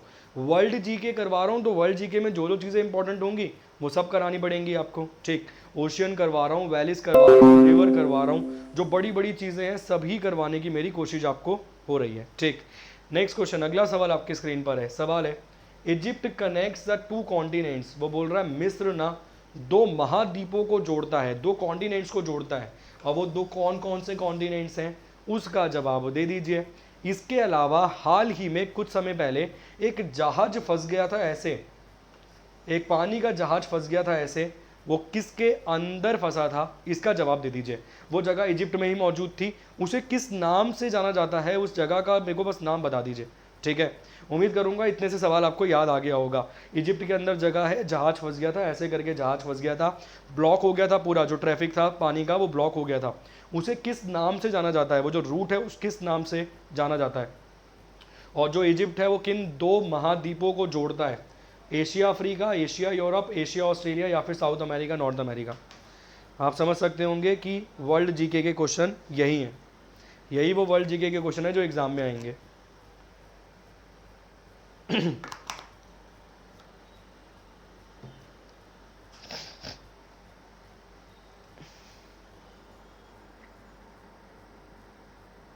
बहुत बढ़िया, एक सवाल का जवाब तो आप लोगों ने दे दिया, सवाल का जवाब है स्विस कैनाल, बहुत बढ़िया। एक सवाल का जवाब आपने दे दिया, सवाल का जवाब है स्विस कैनाल। ये सवाल एग्जाम में डायरेक्ट आ सकता है कि स्विस कैनाल किस देश में मौजूद है, आप जवाब देंगे इजिप्ट में मौजूद है। और इस सवाल जो आपकी स्क्रीन पर है उस सवाल का जवाब है Asia and Africa. Option number ए है सवाल का सही जवाब, Asia and Africa. Option number ए है सवाल का सही जवाब, एशिया और अफ्रीका को जोड़ता है क्या, इजिप्ट जोड़ता है एशिया और अफ्रीका को। नेक्स्ट क्वेश्चन, अगला सवाल है what was the first country to recognise the US as a independent, America को स्वतंत्र रूप में मान्यता देने वाला पहला देश कौन सा था। तो भाई साहब ज़बरदस्त से भी ज़बरदस्त हो गया, हमें मान्यता देने वाली बात तो समझ आती भी एक बार। सवाल है यूएस को इंडिपेंडेंट कंट्री वाली मान्यता देने वाला दुनिया का पहला देश कौन सा था, मोरक्को था, इजराइल था, जर्मनी था या फिर नन ऑफ दीज। चलिए यूएस को इंडिपेंडेंट कंट्री का दर्जा देने वाला दुनिया का पहला देश कौन सा था, what was the first country to recognise the US as a independent country. क्या रहेगा सवाल का सही जवाब, सवाल का सही जवाब रहेगा मोरक्को। सवाल का सही जवाब क्या रहेगा, सवाल का सही जवाब रहेगा मोरक्को। ऑप्शन नंबर ए है सवाल का सही जवाब, what was the first country to recognise US as independent, सवाल का जवाब है Morocco. Next question, which was the first country to leave the UN, United Nation को छोड़ने वाला पहला देश कौन सा बना या कौन सा था, ईरान, घाना, इंडोनेशिया या फिर नन ऑफ दीज। लगभग 193 कंट्रीज मिलेंगी आपको यूएन के अधीन। तो संयुक्त राष्ट्र को छोड़ने वाला पहला देश कौन सा था, ईरान था, घाना था, इंडोनेशिया था या फिर इनमें से कोई भी नहीं। अच्छा सवाल है ये भी। चलिए अगला सवाल आपकी स्क्रीन पर है, which was the first country to leave UN, UN को छोड़ने वाला दुनिया का पहला देश कौन सा था। 15 सेकंड का समय मैं आपको देता हूँ हर सवाल को टैकल करने के लिए, 15 सेकंड बहुत हैं। 15 सेकंड में आपको एग्जाम में 3 सवालों को टैकल करना है, जीके वाले, मैथ्स वाले मत टैकल कर देना 3, फिर तो तुम 20 मिनट में पेपर देके घर आ जाओगे और तुम्हें पूरा डिपार्टमेंट ढूंढ रहा है कि ये कौन सा विद्यार्थी था। अगर भाई साहब नकल भी करिए तो वो भी 20 मिनट में टिक नहीं होंगे, समझ रहे हो, कंप्यूटर वाला पेपर अगर है तो वो पूरा तुम्हें डिपार्टमेंट ढूंढेगा मिलके कि भाई ये कौन सा विद्यार्थी है 20 मिनट में पूरा पेपर कर गया और पढ़ के। चलिए सवाल का जवाब क्या रहेगा? सवाल का जवाब रहेगा इंडोनेशिया। ऑप्शन नंबर सी है सवाल का सही जवाब। संयुक्त राष्ट्र को छोड़ने वाला पहला देश कौन सा था? इंडोनेशिया था, जहां पे 2022 में करवाई जाएगी G20 की मीटिंग। नेक्स्ट क्वेश्चन, अगला सवाल है, in which country were modern bank note first used? Sir वो ये नहीं बोल रहा कि करेंसी यूज करने वाला देश कौन सा था पहला, वो सवाल यहाँ पर ये पूछ रहा है कि दुनिया का पहला देश कौन सा था जिसने आधुनिक बैंक नोट का सर्वप्रथम प्रयोग किस देश ने किया था? चलिए, विच country were modern bank note first used?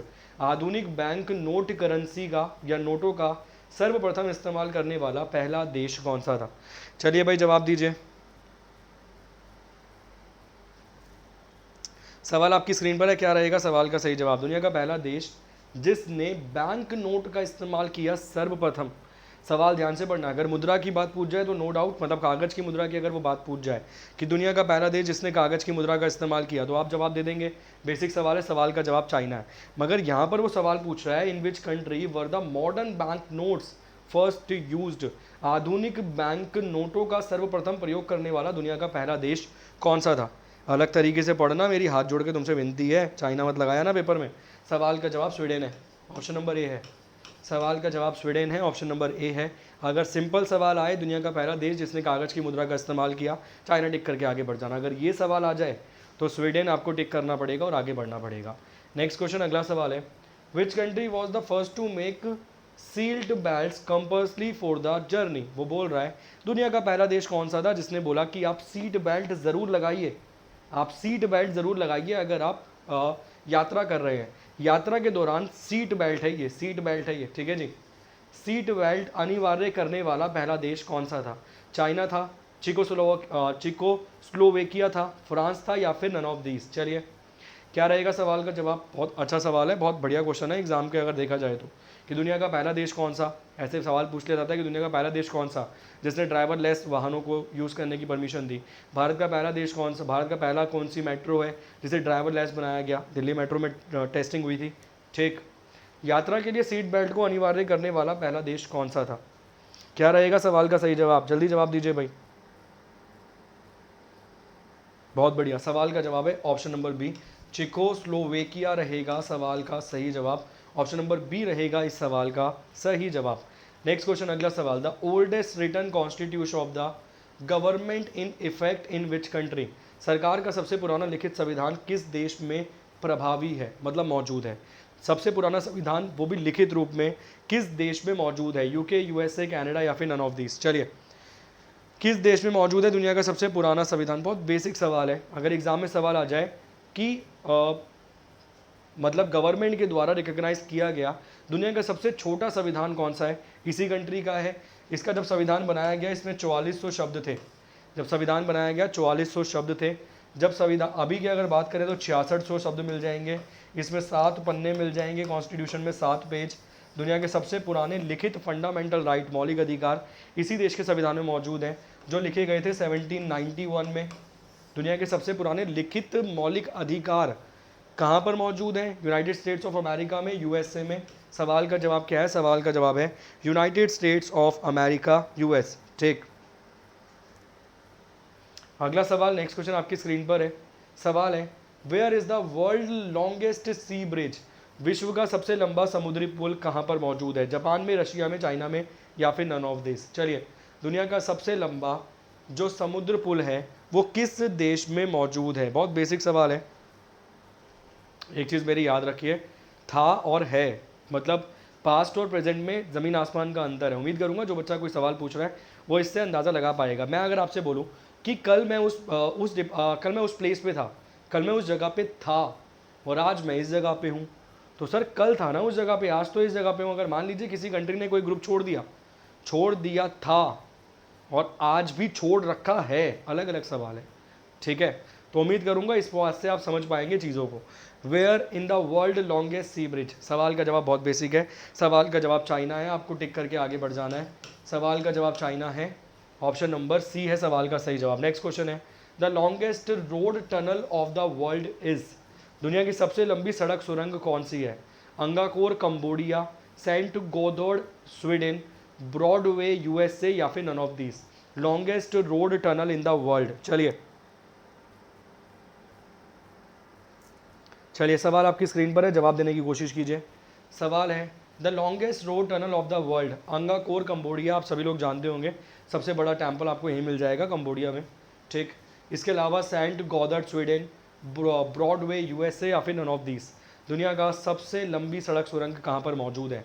इन सवालों के अनुसार चाहें तो सवाल का जवाब है Saint Gothard Sweden, option number B रहेगा सवाल का सही जवाब। अगर ऑप्शन के अनुसार जाएंगे तो ऑप्शन नंबर बी है सवाल का सही जवाब। क्या है? सेंट गोदर्ड स्वीडन रहेगा सवाल का सही जवाब। लॉन्गेस्ट रोड टनल आपको मिल जाएगी यहीं पर। नेक्स्ट क्वेश्चन, अगला सवाल, largest artificial lake in the world, विश्व की सबसे बड़ी कृष्ण झील कहाँ पर मौजूद है या कौन सी है विश्व की सबसे बड़ी कृष्ण झील?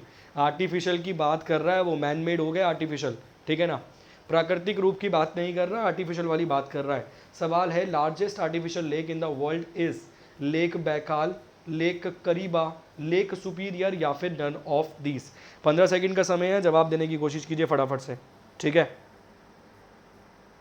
चलिए फटाफट से जवाब देने की कोशिश कीजिए, क्या रहेगा सवाल का सही जवाब? चलिए भाई जल्दी से जवाब दीजिए, क्या रहेगा सवाल का सही जवाब? फटाफट से जवाब दीजिए। बहुत ज़बरदस्त क्वेश्चन है, बहुत बढ़िया क्वेश्चन है। आप दो अगर ध्यान दें तो भाई साहब दो तो आपको आर्टिफिशियल नज़र आ ही नहीं रही उसमें से, दो तो वो नेचुरल है, ठीक है ना। तो एक ही इसमें आर्टिफिशियल, मगर अगर आपको नाम भी नहीं पता तो एक ही आर्टिफिशियल नज़र आ रही है और उसका नाम क्या है? लेक करीबा। और ये लेक करीबा आपको कहाँ मिलेगी? सेंट्रल अफ्रीकन में मिल जाएगी, है सेंट्रल अफ्रीका में मिल जाएगी, ज़ैम्बिया और जिम्बाब्वे के बीच में, ज़ैम्बिया और जिम्बाब्वे के बीच में जो एक मिल जाएगी उसका नाम क्या रहेगा? लेक करीबा। सेंट्रल अफ्रीकन वाले क्षेत्र में आपको मिल जाएगी, ज़ाम्बिया और जिम्बाब्वे के बीच में जो एक लेक मिल जाएगी उसका नाम है लेक करीबा। ये कैसी लेक है?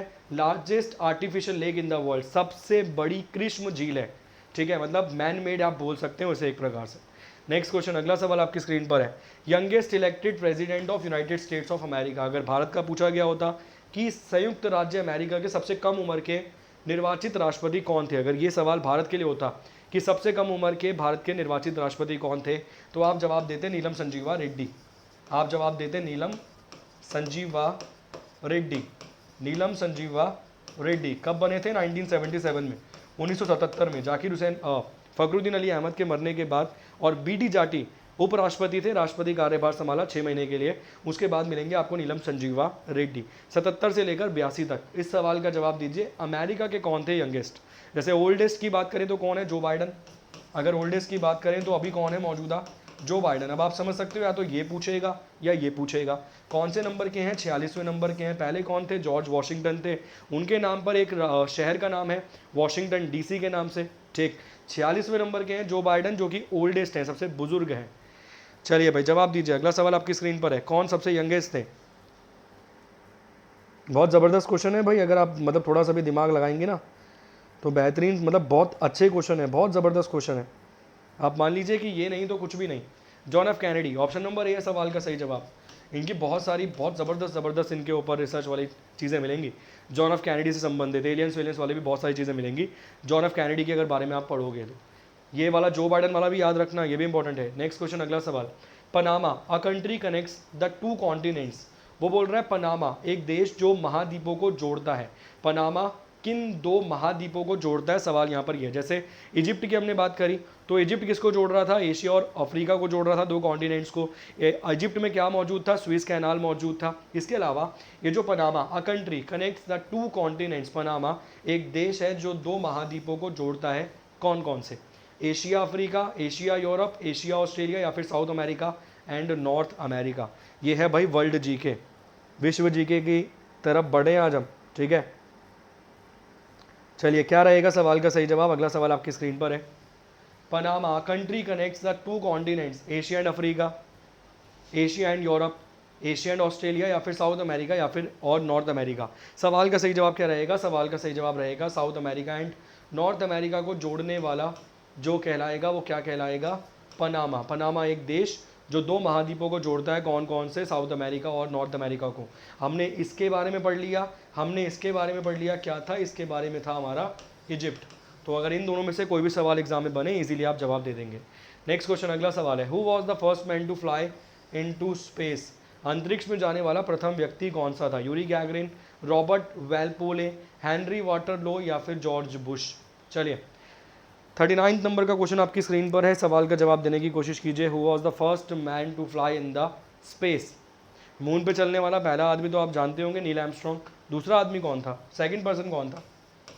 Second person. और आज तक चांद पर कितने लोगों ने कदम रखा है? आज तक चांद पर कितने लोगों ने कदम रखा है, ये एक सवाल और है, इसका और जवाब दीजिए। ठीक, चांद पर पहला आदमी कौन था जिसने कदम रखा? Neil Armstrong. दूसरा कौन था, उसका जवाब दीजिए। और आज तक चांद पर कितने लोगों ने कदम रखा है, इसका और जवाब दीजिए। इस सवाल का जवाब यूरी गैगरिन है, ईयर आपको मिल जाएगा 1959 के आसपास। किस कंट्री से गए थे? यूएसएसआर से। ठीक है, किस कंट्री से गए थे? यूएसएसआर से आपको ये जाते हुए नजर आएंगे। इसकी फुल फॉर्म क्या है? Union Soviet Socialist Republic. ठीक है, तो आपने यूएसएसआर की फुल फॉर्म भी देख ली, इसके अलावा आपने देख लिया, ईयर देख लिया, किस कंट्री से बिलोंग करते हैं? यूएसएसआर से, यूरी गैगरिन। बस ये बता दीजिए चांद पे चलने वाला दूसरा व्यक्ति कौन था और चांद पर अब तक कुल मिलाकर कितने लोग चले हैं। ठीक, एक सवाल ये हो रहा है, चांद पर अब तक कुल मिलाकर कितने लोग चले हैं? जितना मुझे धुंधला धुंधला सा याद है, आपको 12 लोग मिल जाएंगे चांद पर चलने वाले, 12 पर्सन्स। धुंधला धुंधला सा। देखो यार, मैं भी इंसान हूँ, आप ये तो नहीं बोल सकते कि भाई भगवान ने आपको अलग बना दिया, मैं भी इंसान हूँ। ठीक है, अब ये सारी चीज़ें, डेट, कौन सी कंट्री है, यूएसएसआर क्या था, यूएसएसआर में पहले कौन थे, लास्ट कौन थे, किससे भारत की छवि मिलती है, जो यूएसएसआर वाले स्टैलिन थे, पिनारियन विजन, ये मतलब बहुत सारी चीज़ें हमने भी भाई साहब कहीं ना कहीं मतलब चीज़ों को पढ़ा है, गो थ्रू किया है, तो हल्की फुल्की जो एक छवि याद है ना, ये क्वेश्चन बहुत ज़बरदस्त है। मेरे हिसाब से 12 लोग आपको मिलेंगे जो चांद पर चलने वाले थे। ठीक, पहले आपको मिल जाएंगे नील आर्मस्ट्रॉन्ग, एडविन एल्ड्रिन करके मिल जाएंगे जी, बहुत बढ़िया। ठीक है, चलिए, क्या बात है भाई साहब, एक विद्यार्थी कह रहा है दूसरा कदम भी उन्होंने रखा होगा। सही जा रहे हो, हैवी ड्राइवर बन रहे हो। चलिए अगला सवाल आपकी स्क्रीन पर है, नेक्स्ट क्वेश्चन है, which country is the largest producer of the coffee in the world? वो दुनिया का कौन सा देश है जो कॉफी का सबसे ज़्यादा उत्पादन कर रहा है? ऑप्शन है वियतनाम, ब्राज़ील, कंबोडिया, कोलंबिया या फिर मैक्सिको। दुनिया में सबसे ज़्यादा कॉफ़ी का उत्पादन करने वाला देश कौन सा है? वियतनाम है, ब्राज़ील है, कोलंबिया है या फिर मैक्सिको है। World largest producer of coffee, सबसे ज़्यादा कॉफ़ी का उत्पादन जी 12 ही मिलेगा।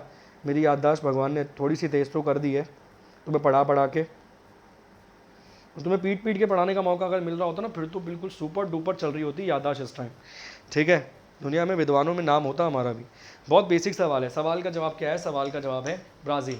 ऑप्शन नंबर बी है इस सवाल का सही जवाब। विश्व में कॉफ़ी का सबसे बड़ा उत्पादक देश कौन सा? तो ब्राज़ील मिल जाएगा। नेक्स्ट क्वेश्चन, अगला सवाल है, Mount Etna, one of the most active volcano in the world, is located in? जो माउंट इटाना है, दुनिया का सबसे सक्रिय ज्वालामुखी है, वो किस देश में मौजूद है? इटली में, जापान में, पेरू में या फिर फिजी में? ठीक है, चलिए क्या रहेगा सवाल का जवाब? अगला सवाल आपकी स्क्रीन पर है, मोस्ट एक्टिव वॉल्केनो जो है दुनिया का, वो किस कंट्री में मौजूद है? जिसका नाम है माउंट इटाना। फ्यूजियामा मिल जाएगा, फ्यूजियामा करके मिल जाएगा, जापान वाला। तो जापान तो लगाना मत पेपर में, पहले ही बोल रहा हूँ मैं। ठीक है, जापान लगाना मत पेपर में, फ्यूजियामा करके मिलेगा जापान वाला। सवाल का जवाब, माउंट इटाना कहाँ पर मौजूद है? इटली में मौजूद है। दुनिया में सबसे ज़्यादा एक्टिव वॉल्केनो आपको इंडोनेशिया में मिलेंगे।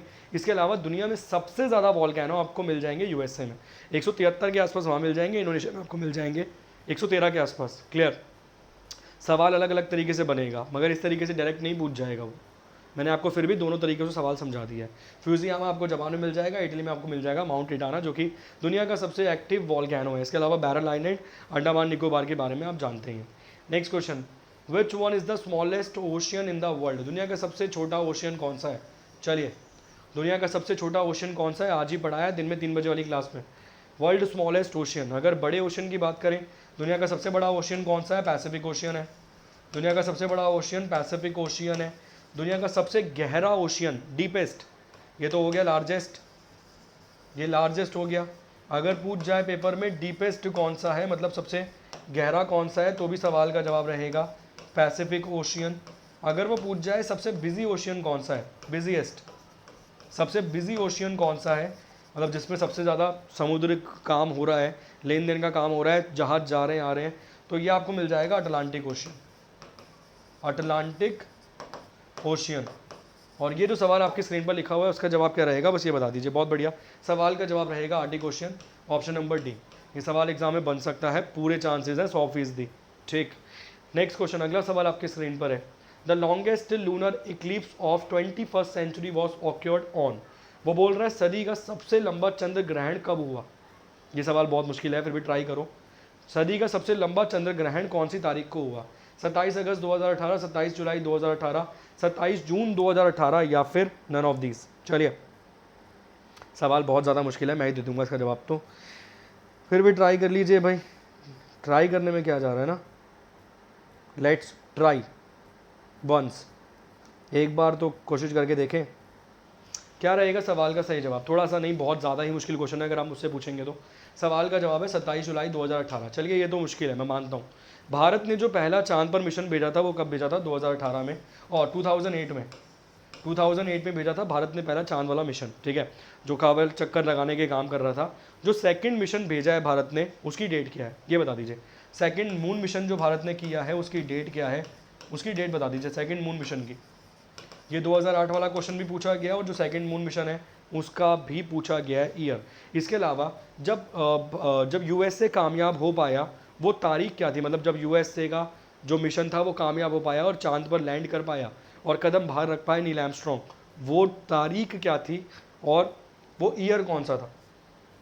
यूएसए सक्सेसफुल मून मिशन वाली डेट बता दीजिए मुझे। जुलाई के महीने में मिलेगी, अगर हिंट चाहिए तो ईयर मिल जाएगा 1960s वाला। ठीक, अगला सवाल आपकी स्क्रीन पर है। नेक्स्ट क्वेश्चन है, Pemba and Zanzibar island of Africa are the famous for the cultivation and export of.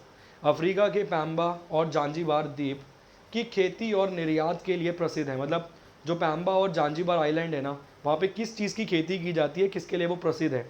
लौंग मतलब क्लोव्स के लिए, शुगर कैन मतलब गन्ने के लिए, तंबाकू मतलब तंबाकू के लिए, या फिर कॉफ़ी के लिए। चलिए,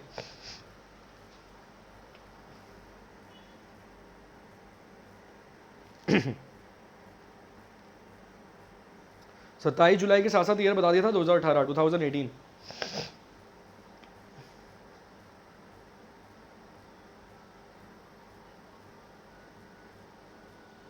चलिए, अगला सवाल आपकी स्क्रीन पर है, जवाब देने की कोशिश कीजिए भाई फटाफट से।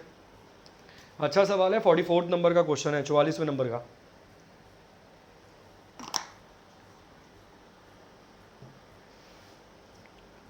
पिछहत्तर कराने, 75 कराने मुझे, मैं पूरी कोशिश करूंगा सारे करा दूंगा आज ही। मतलब यार 75 तो नहीं है केवल, इसके अलावा भी हैं। सवाल का जवाब क्या है? सवाल का जवाब क्लोव्स है। ये सवाल पूछा गया एग्जाम में, एसएससी के प्रीवियस ईयर उठाकर देख लीजिए, आपको मिल जाएगा सवाल। ये पैम्बा और जांजीबार वाला सवाल का जवाब क्लोव्स है, लौंग है, जो सब्जी वब्जी में डालते हैं लौंग, वो वाली लौंग की बात हो रही है। Which of the following countries are separately by the strait of Gibraltar. निम्नलिखित में से कौन सा देश जिब्राल्टर जलडमरू माध्य द्वारा अलग किया जाता है, मतलब सेपरेट होता है जिब्राल्टर स्ट्रेट ऑफ जिब्राल्टर के माध्यम से? Which of the following countries, वो दो कंट्रीज कौन सी हैं जो इस स्ट्रेट के माध्यम से, इस जल डमरू के माध्यम से अलग अलग होती हैं? उन दो देशों का नाम क्या है? जिब्राल्टर को डाल देना सर्कल में, जिब्राल्टर को हाईलाइट कर देना या फिर बॉक्स में डाल देना। ऑप्शन है पुर्तगाल, Morocco, Algeria, Spain. Morocco, Spain या फिर अल्जीरिया और पुर्तगाल। जिब्राल्टर स्ट्रेट के माध्यम से, जिब्राल्टर जल डमरू के माध्यम से कौन कौन से देश अलग होते हैं? पुर्तगाल, Morocco, Algeria, Spain. Morocco, Spain, Algeria, पुर्तगाल। आज सवाल पढ़ाया था, यूएस को सबसे पहले इंडिपेंडेंट रिकॉग्नाइज करने वाली कंट्री का नाम था मोरक्को, ठीक है। इसके अलावा पुर्तगाल वाले भी एक सवाल आपको पढ़ाया है मैंने। चलिए, जवाब दीजिए भाई, क्या रहेगा सवाल का सही जवाब, जल्दी से।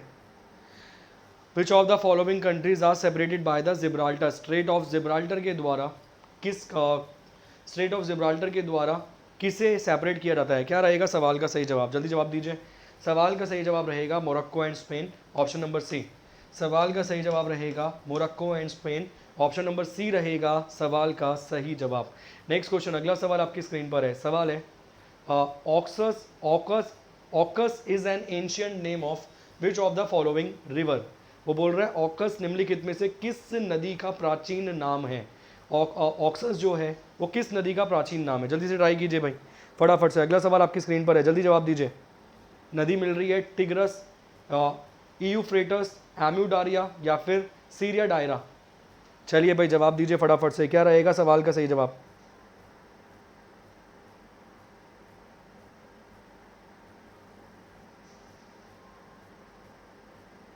चलिए फटाफट से जवाब दीजिए, क्या रहेगा सवाल का सही जवाब? बहुत बढ़िया सवाल है, बहुत सारे चांसेस हैं कि एग्जाम में पूछा जाएगा। क्या रहेगा सवाल का सही जवाब? जल्दी से जवाब देने की कोशिश कीजिए, फटाफट से जल्दी जवाब दीजिए।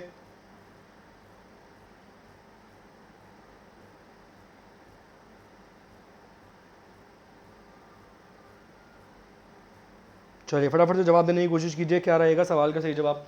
ये बहुत ज़्यादा न्यूज़ में है, मतलब न्यूज़ में तो इसलिए है कि भाई इस कंट्री में वो थोड़ा सा उठक पटक हो रही है, आप समझ सकते हैं, इसीलिए न्यूज़ में है। क्या रहेगा सवाल का सही जवाब? जवाब देने की कोशिश कीजिए। चलिए, क्या रहेगा सवाल का सही जवाब? जल्दी जवाब देने की कोशिश कीजिए फटाफट से,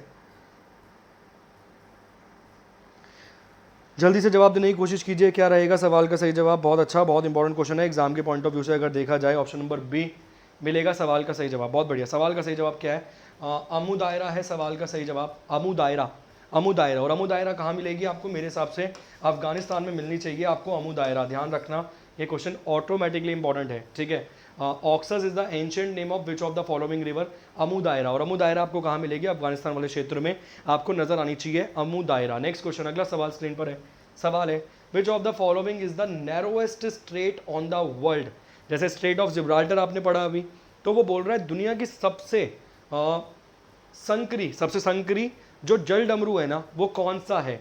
ऑप्शन है बॉस्पोरस, बाब अल मदीद, स्ट्रेट ऑफ डार्डेनल्स, या फिर फोवेक्स स्ट्रेट। क्या रहेगा सवाल का सही जवाब? जल डमरू की बात कर रहा है, स्ट्रेट की बात कर रहा है। स्ट्रेट मतलब वो पानी का रास्ता होता है जो दो देशों को अलग कर देगा, उसकी सीधी सी बात कर रहा है। सवाल यहाँ पर यह है दुनिया की सबसे नैरोएस्ट संकरी जल डमरू कहाँ पर मौजूद है? बॉस्पोरस, बाब अल मंदीद, स्ट्रेट ऑफ डार्डेनल्स, या फिर फोवेक्स स्ट्रेट। ये ऐसे क्वेश्चन है भाई साहब, एक जीवन लग जाएगा तब नहीं मिलेंगे, ठीक, एक जीवन लग जाएगा तब नहीं मिलेंगे। अच्छा वाला इवेंट बना नहीं हुआ, पॉलिटी वाला मैंने बोल रखा है, वो बना ही नहीं है इवेंट, इसीलिए नहीं, इसीलिए मैं सोच रहा हूँ यही कंटिन्यू करवा दूँ। छोड़ने का तो कोई फ़ायदा ही नहीं है फिर क्लास, कम से कम ये तो पूरे हो जाएंगे। चलिए फटाफट से जवाब दीजिए, क्या रहेगा सवाल का सही जवाब? अच्छा क्वेश्चन है, इंपॉर्टेंट क्वेश्चन है अगर एग्जाम के पॉइंट ऑफ व्यू से देखा जाए तो। चलिए फटाफट जवाब देने की कोशिश कीजिए जल्दी से, क्या रहेगा सवाल का सही जवाब? बहुत ज़बरदस्त क्वेश्चन है भाई, दुनिया का सबसे संकरा जल डमरू कहाँ पर मौजूद है? क्या रहेगा सवाल का सही जवाब? जल्दी जवाब देने की कोशिश कीजिए, अभी तक किसी भी विद्यार्थी ने सवाल का जवाब सही नहीं दिया है। सवाल का सही जवाब क्या रहेगा? सवाल का सही जवाब रहेगा ऑप्शन नंबर ए, बॉस्पोरस। सवाल का सही जवाब क्या रहेगा? सवाल का सही जवाब रहेगा बॉस्पोरस। जितना मुझे याद है टर्की वाले क्षेत्र में आपको मिलना चाहिए ये। सवाल का जवाब है बॉस्पोरस। दुनिया की सबसे संकरी जल डमरू, सबसे संकरी जल डमरू कहाँ पर मौजूद है? कौन सा है? बॉस्पोरस है। बहुत अच्छा क्वेश्चन है भाई, बहुत ही ज़बरदस्त क्वेश्चन है। नेक्स्ट क्वेश्चन, अगला सवाल स्क्रीन पर। सवाल है Tibetan plateau can be best place in which among the following categories of प्लाटूज? तिब्बती पठार को पठार के निम्नलिखित में से किस श्रेणी में सर्वश्रेष्ठ स्थान पर रखा जा सकता है? Intermontane plateau, continental plateau, volcanic plateau, या फिर डिसेक्टेड प्लाटू? इंटर माउंटेन पठार, महाद्वीपीय पठार, ज्वालामुखी पठार, या फिर विच्छेदित पठार? जो तिब्बतियन प्लाटू है उसको प्लाटूज की किस कैटेगरी में रखा जाएगा? सवाल यहाँ पर ये है। 4 कैटेगरीज आपके सामने मौजूद है, जवाब देने की फटाफट से कोशिश कीजिए भाई। बहुत बढ़िया, जिसने बॉस्पोरस बोला था उसका तो भाई साहब कोई जवाब ही नहीं है, ज़बरदस्त है। जिसने बॉस्पोरस बोला उसकी तो कोई मतलब आप समझ सकते हैं कि टिप्पणी भी नहीं की जा सकती उस पर, तो कि उसने इतने बेहतरीन मतलब क्वेश्चन का सही जवाब देकर, बहुत गजब क्वेश्चन है, मतलब बहुत अच्छे क्वेश्चन हैं यार वर्ल्ड जीके के अगर हिसाब से देखा जाए। क्या रहेगा सवाल का सही जवाब? सवाल का सही जवाब रहेगा इंटरमोंटेना प्लाटू। इंटरमोंटेना प्लाटू, इनको रिवाइज भी करवा दूंगा साइंस 7 चैनल पे, ठीक है, इनको रिवाइज भी करा दूंगा साइंस 7 चैनल पे, ताकि आपको परफेक्ट मिल जाए चीज़ें एक ही बारी में, आपको यार 20-20, 25-25 बार याद करने का टाइम ना देना पड़े। नेक्स्ट क्वेश्चन, अगला सवाल, what is the upper limit of Richter scale? वो रिएक्टर स्केल जिसपे भूकंप को नापा जाता है, उसमें जो सबसे ऊंची रेंज रखी गई है वो कितनी है? ठीक है, रिएक्टर स्केल पर सबसे ऊपरी सीमा क्या है? 8, 9, 10, या फिर कोई नहीं, कोई सीमा नहीं, नो लिमिट। अपर लिमिट क्या रखी गई है? चलिए भाई, रिएक्टर स्केल की नो लिमिट, जो रिएक्टर स्केल है उसकी अपर लिमिट क्या रखी गई है? क्या रहेगा सवाल का सही जवाब? जल्दी जवाब देने की कोशिश कीजिए फटाफट से। रिएक्टर स्केल की अपर लिमिट क्या रखी गई है? जो सबसे ऊपर वाली लिमिट है ना रिएक्टर स्केल की, वो अपर लिमिट क्या रखी गई है? ऑप्शन है 8, 9, 10, या फिर डी। और याद रखना अभी पार्ट 2 भी आना है इसका, एक पार्ट और आना है। जब पार्ट 2 हो जाएगा तो तुम्हारे 150 क्वेश्चन पूरे होंगे। बोलो 10 जवाब पर 9 दे के 8 दे के जवाब दे के ख़त्म करो। रिएक्टर स्केल की अपर लिमिट कितनी रखी गई है? नो लिमिट रखी गई है भाई, ठीक है। सवाल का जवाब नो लिमिट है। बस ये मत बोल देना कह रहे हमने तो मैक्सिमम देखा है, वो 6.5 का देखा है हमने तो। ऐसे बच्चा एग्जाम में दिमाग लगाता है, कह रहा हमने 6.5 देखा है मैक्सिमम, कह रहा मैक्सिमम मैंने 8.8 सुना है, 9 सुना है इंडोनेशिया वाला। तो इससे ज़्यादा तो होगा नहीं, कह रहा 9 ही है, कह रहा 10 मान लो, बस इससे ज़्यादा क्या होगा? नो लिमिट है रिएक्टर स्केल में। क्लियर। नेक्स्ट क्वेश्चन, अगला सवाल। Yokohama and Kobe are the main centres of ship building industries in.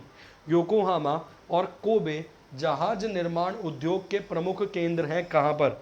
Yokohama और कोबे जगह है जहाँ पर जहाज का निर्माण करा जाता है। अब सवाल, शिप बिल्डिंग मतलब पानी के जहाज का निर्माण किया जाता है, बताइए किस देश में है? जापान में है, साउथ कोरिया में है, नॉर्थ कोरिया में है या चाइना में है? 50 हो गई भाई हमारी। चलिए भाई 50 हो गई हमारी। क्या रहेगा सवाल का सही जवाब? अगला सवाल आपकी स्क्रीन पर है, जवाब देने की जल्दी से कोशिश कीजिए फटाफट से। ऑलमोस्ट 1.25 घंटा मुझे हो गया आपके सामने क्लास लेते हुए।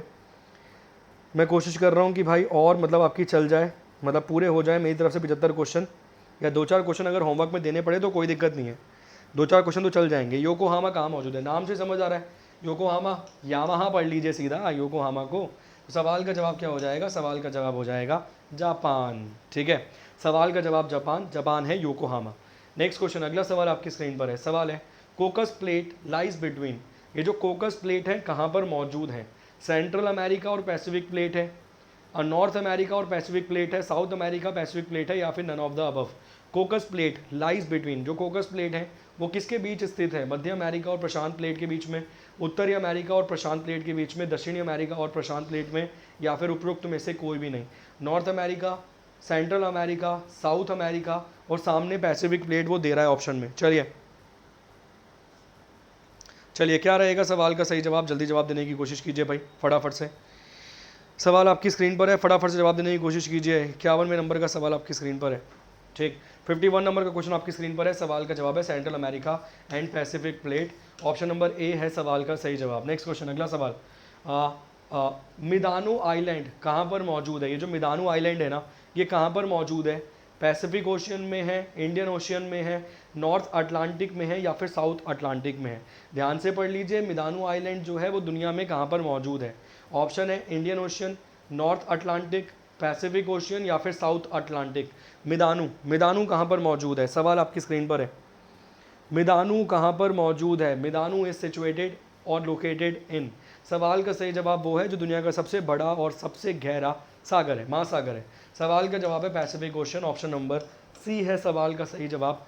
प्रशांत महासागर है सवाल का सही जवाब। Next question, which is the largest ocean in the world? आज ही पढ़ाया, जवाब दीजिए फटाफट से। दुनिया का सबसे बड़ा ओशियन कौन सा है? सबसे छोटा कौन सा है? Arctic ocean. सबसे बड़ा कौन सा है? आज ही पढ़ाया है, जल्दी जवाब दीजिए फटाफट से। चलिए, दुनिया का सबसे बड़ा ओशियन कौन सा है? आज ही पढ़ाया ये क्वेश्चन। जब सबसे छोटा पढ़ाया, सबसे बिजी पढ़ाया, सबसे डीप पढ़ाया, तो सबसे बड़ा पढ़ाया मैंने पैसिफिक ओशियन। दुनिया का सबसे बड़ा महासागर कौन सा है? प्रशांत महासागर। एक एग्जाम हुआ था प्रेसिडेंट हाउस का, उसमें ये सवाल पूछा गया था और डीपेस्ट वाला भी पूछा गया था। क्लियर। सवाल का जवाब ऑप्शन नंबर ए है। नेक्स्ट क्वेश्चन, अगला सवाल है, वियतनाम का जो वॉर है, युद्ध है, वो कब समाप्त हुआ था? आप बोलोगे ये क्यों पूछेगा सर? जब ये इसलिए पूछेगा क्योंकि जब अमेरिका अपने जहाज़ लेकर भागा ना अफगानिस्तान से, वैसे ही एक इंसिडेंट हुआ था वियतनाम के अंदर, जब अमेरिका वहाँ से अपने जहाज़ लेकर भागा था रातों रात। इसीलिए कंपैरिजन किया गया वियतनाम युद्ध का और अफगानिस्तान का, ठीक। इसीलिए वियतनाम का कब युद्ध समाप्त हुआ, सवाल यहाँ पर ये है। 65, 67, 73, 75। चलिए, कब समाप्त हुआ वियतनाम का युद्ध? रातों रात खाली करके भागा था भाई साहब अमेरिका। सवाल का सही जवाब क्या रहेगा? सवाल का सही जवाब वो रहेगा जब हमने लगाई थी इमरजेंसी, ठीक है। हमने कब इमरजेंसी लगाई थी? 25 जून 1975 को। बांग्लादेश ने कब लगाई थी? 19 जून 1975 को। मात्र 16 जून 1975 को बांग्लादेश ने लगाई थी। 16 जून 1975 को हमने लगाई थी 25 जून 1975 को। बांग्लादेश में बैठे हुए थे बांगा बंधु शेख मुजीबुर रहमान और भारत में थी इंदिरा गांधी। सवाल का जवाब है 1975, 1975। क्लियर। वियतनाम युद्ध वर्ष में समाप्त हुआ, 1975 में समाप्त हुआ, और अमेरिका रातों रात लेकर भागा था अपने प्लेन्स और लोगों को वहाँ से। Vientiane is the capital of which country? भाई साहब वियतनाम ने लिखा, याद रखना। विटानिया किस देश की राजधानी है? लेओस की है, थाईलैंड की है, वियतनाम की है, या कंबोडिया की है? चलिए, वह क्या राजधानी है? राजधानी आपके सामने लिखी हुई है वितानिया। ये जो वितानिया है किस देश की राजधानी है? वियतनाम की राजधानी क्या रहेगी? हनोई रहेगी। ठीक, तो कंफ्यूज होने की जरूरत नहीं है, कहीं आप नाम देखकर कंफ्यूज हो जाएं। चलिए,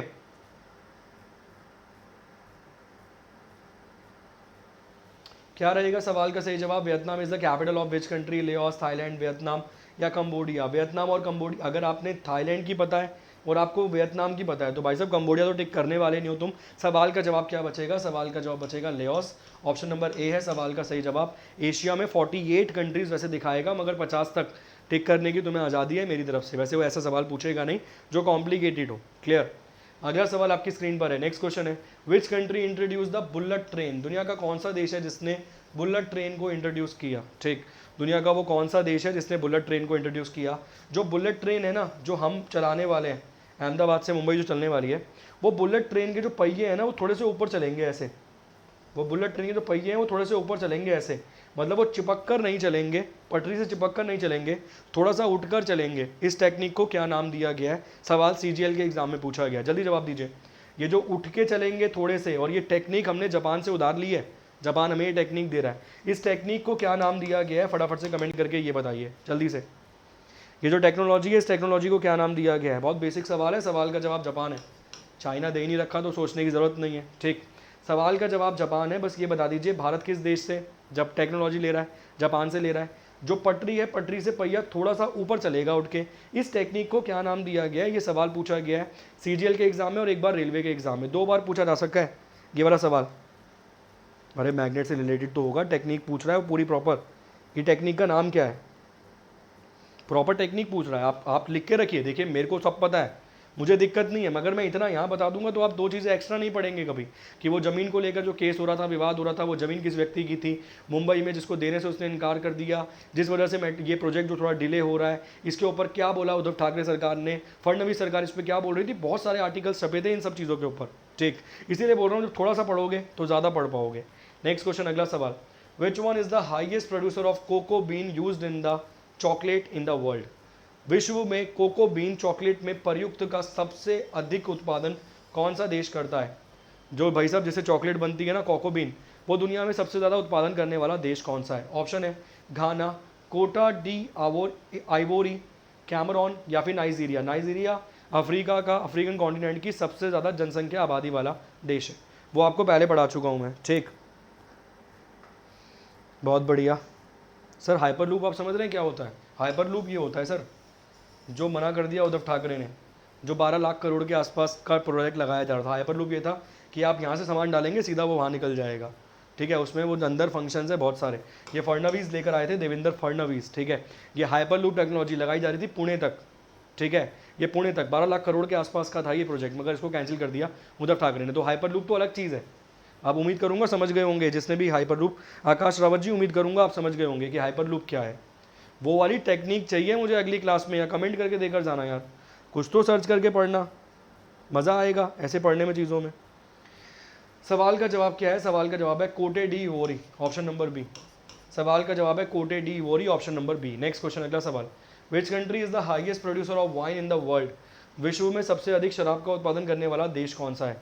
फ्रांस है, इटली है, यूनाइटेड स्टेट्स है या फिर पुर्तगाल है? चलिए भाई, सवाल अगला आपकी स्क्रीन पर है। दुनिया का वो कौन सा देश है जो शराब का उत्पादन करता है सबसे ज़्यादा? क्या रहेगा सवाल का सही जवाब? शराब का उत्पादन करने वाला दुनिया का सबसे ज़्यादा देश कौन सा है? वो देश जो सबसे ज़्यादा शराब का उत्पादन करता है दुनिया में, उस देश का नाम आपको मिल जाएगा फ्रांस के रूप में। ऑप्शन नंबर ए, दुनिया में सबसे ज़्यादा शराब का उत्पादन करने वाला देश है फ्रांस। नेक्स्ट क्वेश्चन, अगला सवाल स्क्रीन पर है। World longest bridge, Danyang Kunshan grand bridge in China connects Beijing with. वो कह रहा है दुनिया, चीन में दुनिया का सबसे लंबा पुल है जो दनियांग कुशान ग्रैंड ब्रिज बीजिंग को किससे जोड़ता है? ध्यान से पढ़िए सवाल क्या है। दुनिया का सबसे लंबा ब्रिज है, क्या नाम है? डैनयांग कुनशान ग्रैंड ब्रिज, ये ब्रिज का नाम है। वो पूछ जाए सबसे बड़ा ब्रिज तो आप ये टिक कर देंगे। ठीक है, किसको जोड़ता है? चाइना में कनेक्ट करता है बीजिंग को किसके साथ? हांगकांग के साथ, शंघाई के साथ, गुआंगझोउ के साथ या फिर जिनएन के साथ? चलिए भाई, शियान के साथ। क्या रहेगा सवाल का सही जवाब? बहुत बढ़िया सवाल है भाई, ये बहुत ज़बरदस्त क्वेश्चंस हैं।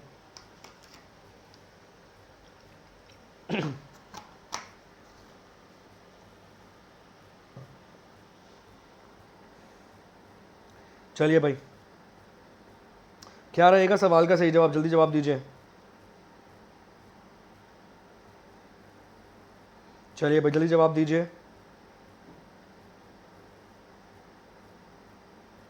फटाफट से जवाब देने की कोशिश कीजिए। क्या रहेगा सवाल का सही जवाब?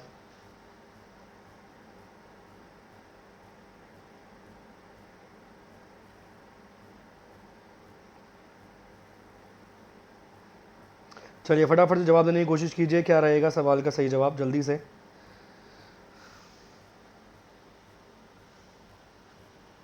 सवाल का सही जवाब क्या रहेगा? सवाल का सही जवाब रहेगा शंघाई, ठीक है। और इससे पहले वाला जो क्वेश्चन था ना वाइन वाला, उसे अपडेट कर लेना। ये फ्रांस सेकंड नंबर पे आ गया 2020 के आसपास, 2020 के आसपास 13 पॉइंट कुछ मतलब लाख मिलियन लीटर्स में कर रहा है उत्पादन। पहले स्थान पे आपको इटली दिखाएगा, आप चिंता मत कीजिए, मैं बिल्कुल कंसीडर करता हूँ। इसका सवाल का जवाब इटली कर लेना, इसको प्लीज़ अपडेट कर लेना। सेकंड नंबर पे दिखाएगा फ्रांस। क्लियर। नेक्स्ट क्वेश्चन, अगला सवाल आपकी स्क्रीन पर है। इस सवाल का जवाब शंघाई था। Presidential medal of freedom is the highest civilian award of which country? Presidential medal of freedom किस देश का सर्वोच्च नागरिक अवार्ड है? प्रेसिडेंशियल मेडल ऑफ फ्रीडम किस देश का सर्वोच्च नागरिक पुरस्कार है? इटली का, अमेरिका का, स्वीडन का या फिर इंग्लैंड का? चलिए भाई जवाब दीजिए फटाफट से। अगला सवाल आपकी स्क्रीन पर है, नेक्स्ट क्वेश्चन आपकी स्क्रीन पर है। उस सवाल का जवाब शंघाई था, उससे पुराने वाले सवाल का जवाब फ्रांस की जगह इटली कर लेना। 2020 के आसपास बीट कर दिया। एक तो पता है दिक्कत क्या है कि अब ये दोबारा से आप समझ सकते हैं कि लॉकडाउन खुला है, बहुत सारी चीज़ें हैं, तो अपडेटेड डाटा है, तो आप ध्यान रखना, उसको इटली कर लेना फ्रांस की जगह। चलिए नेक्स्ट क्वेश्चन आपकी स्क्रीन पर है, अगला सवाल आपकी स्क्रीन पर है। ये जो प्रेसिडेंशियल मेडल ऑफ फ्रीडम है वो किस देश में दिया जाता है? सवाल का जवाब क्या रहेगा? सवाल का जवाब रहेगा अमेरिका, ऑप्शन नंबर बी रहेगा इस सवाल का सही जवाब। नेक्स्ट क्वेश्चन, अगला सवाल स्क्रीन पर है।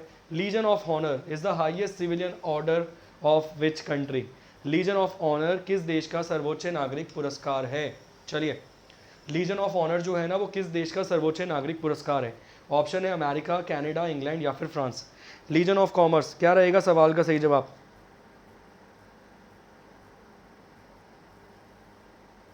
चलिए क्या रहेगा सवाल का सही जवाब? जल्दी जवाब देने की कोशिश कीजिए फटाफट से। अगला सवाल आपकी स्क्रीन पर है, लीजन ऑफ ऑनर वाला। Legion of Honour is the highest civilian order of which country? Option है अमेरिका, कनाडा, इंग्लैंड या फिर फ्रांस। चलिए जल्दी से जवाब देने की कोशिश कीजिए फटाफट से, क्या रहेगा सवाल का सही जवाब? फटाफट जवाब देने की कोशिश कीजिए। लीजन ऑफ ऑनर किस कंट्री का आपको हाईएस्ट सिविलियन अवार्ड मिलेगा? फ्रांस का मिलेगा, ऑप्शन नंबर डी रहेगा सवाल का सही जवाब। सवाल का सही जवाब है ऑप्शन नंबर डी, फ्रांस रहेगा इस सवाल का सही जवाब। नेक्स्ट क्वेश्चन, अगला सवाल है।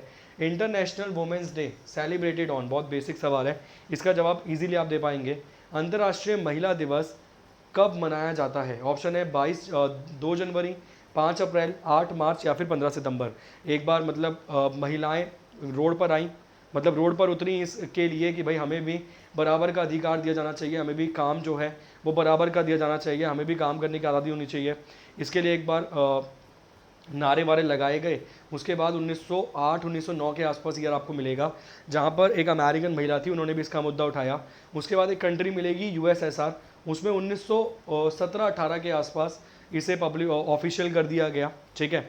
मगर स्टोरी पे आपको नहीं जाना, सीधा सवाल का जवाब देना है। सवाल का जवाब क्या मिलेगा? जल्दी से जवाब देने की कोशिश कीजिए।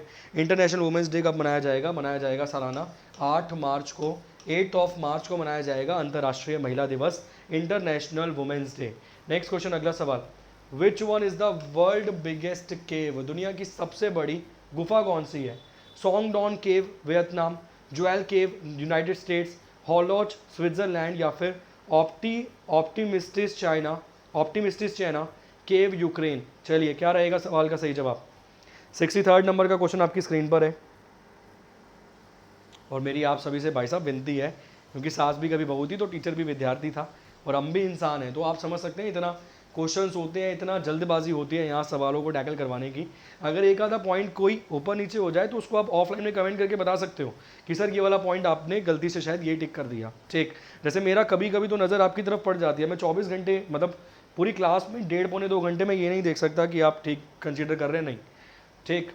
तो सॉन्गडॉन cave Vietnam, Jewel cave United states, हॉलेच Switzerland या फिर ऑप्टिमिस्टिना केव यूक्रेन। जैसे आप तो क्या करेंगे भाई साहब, इसको उठा के सीधा गूगल करेंगे कि वर्ल्ड की बिगेस्ट केव कौन सी है। अब हमारे पास तो ऑप्शंस है, हमने तो पढ़ रखा है चीज़ों को और हमें तो जवाब देना है, ठीक। क्या रहेगा सवाल का सही जवाब? सवाल का सही जवाब रहेगा option number A, Son Doong cave option number A Vietnam. 1975 आपको डेट मिल जाएगी, वियतनाम का जब युद्ध खत्म हुआ था, अमेरिका ने वॉर कर रखा था।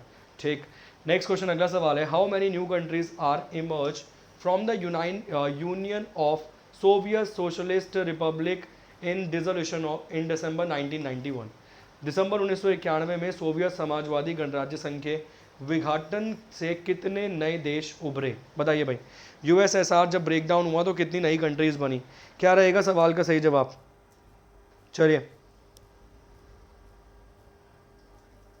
अगला सवाल आपकी स्क्रीन पर है, क्या रहेगा सवाल का सही जवाब? कितनी कंट्रीज बनी? आपको तारीख मैंने बताई थी 31 दिसंबर 1991 तारीख आपको मिल जाएगी। 31 दिसंबर 1991 की तारीख आपको मिल जाएगी। कोल्ड वॉर के बाद कितनी कंट्रीज में टूट गया यूएसएसआर? 15 कंट्रीज में टूट गया, जिसमें सबसे बड़ी कंट्री कौन सी नजर आएगी? रशिया के आपको रूप में। इन्होंने एक ग्रुप भी बना रखा है, ग्रुप फॉर्म कर रखा है, उसको आपको अलग से सेपरेट तरीके से मैं पढ़ा दूंगा। नेक्स्ट क्वेश्चन, अगला सवाल स्क्रीन पर है, which one of the following countries have been the largest producer of copper? निम्नलिखित में से कौन सा देश तांबे का सबसे बड़ा उत्पादक रहा है? चलिए, निम्नलिखित में से वो कौन सा देश है जो सबसे बड़ा तांबे का उत्पादन रहा है? चाइना रहा है, उरुग्वे रहा है, ब्राज़ील रहा है या चिली रहा है? इस क्वेश्चन को होमवर्क के रूप में रखिए। इसके बाद 10 क्वेश्चंस और बचे हैं, वो आपको करने हैं। ठीक, इसकी प्रैक्टिस क्लास दोबारा से करा दूंगा साइंस 7 चैनल पे, ताकि आपको चीज़ें और बेहतरीन ढंग से याद हो जाएं। सब्सक्राइब कर लेना साइंस 7 चैनल को। लगभग मैंने 1.5 घंटे के आसपास में आपको 65 क्वेश्चन के जवाब दे दिए हैं। 65 क्वेश्चन मैंने आपको करवा दिए हैं। ठीक, 65 क्वेश्चंस मैंने आपको करवा दिए हैं, तो उम्मीद करूंगा 65 के 65 क्वेश्चनों का जवाब आप ज़रूर दे पाएंगे इजीली। 75 क्वेश्चन थे इसमें, कुछ क्वेश्चन मैंने आपके लिए छोड़ दिए हैं, जिनका जवाब आप देंगे ऑफलाइन में, या फिर आप उनको अपने पास नोट डाउन करके रख लेंगे। जब मैं टेस्ट लूँगा, लास्ट में प्रैक्टिस सेशन होगा अपना, उसमें आपको उन सवालों के जवाब भी मुझे ईमानदारी से देने पड़ेंगे। क्लियर? क्लास अच्छी लगी है लाइक ज़रूर करना, क्लास अच्छी लगी है शेयर ज़रूर करना, चैनल को सब्सक्राइब करना, बेल आइकन को दबा देना। इसके अलावा आपको रेगुलर बेसिस पे मेरी क्लासेस मिल जाएंगी साइंस हेवन चैनल पे। इसके अलावा रेगुलर बेसिस पे आपको मेरी क्लासेस मिल जाएंगी साइंस हेवन यूट्यूब चैनल पे।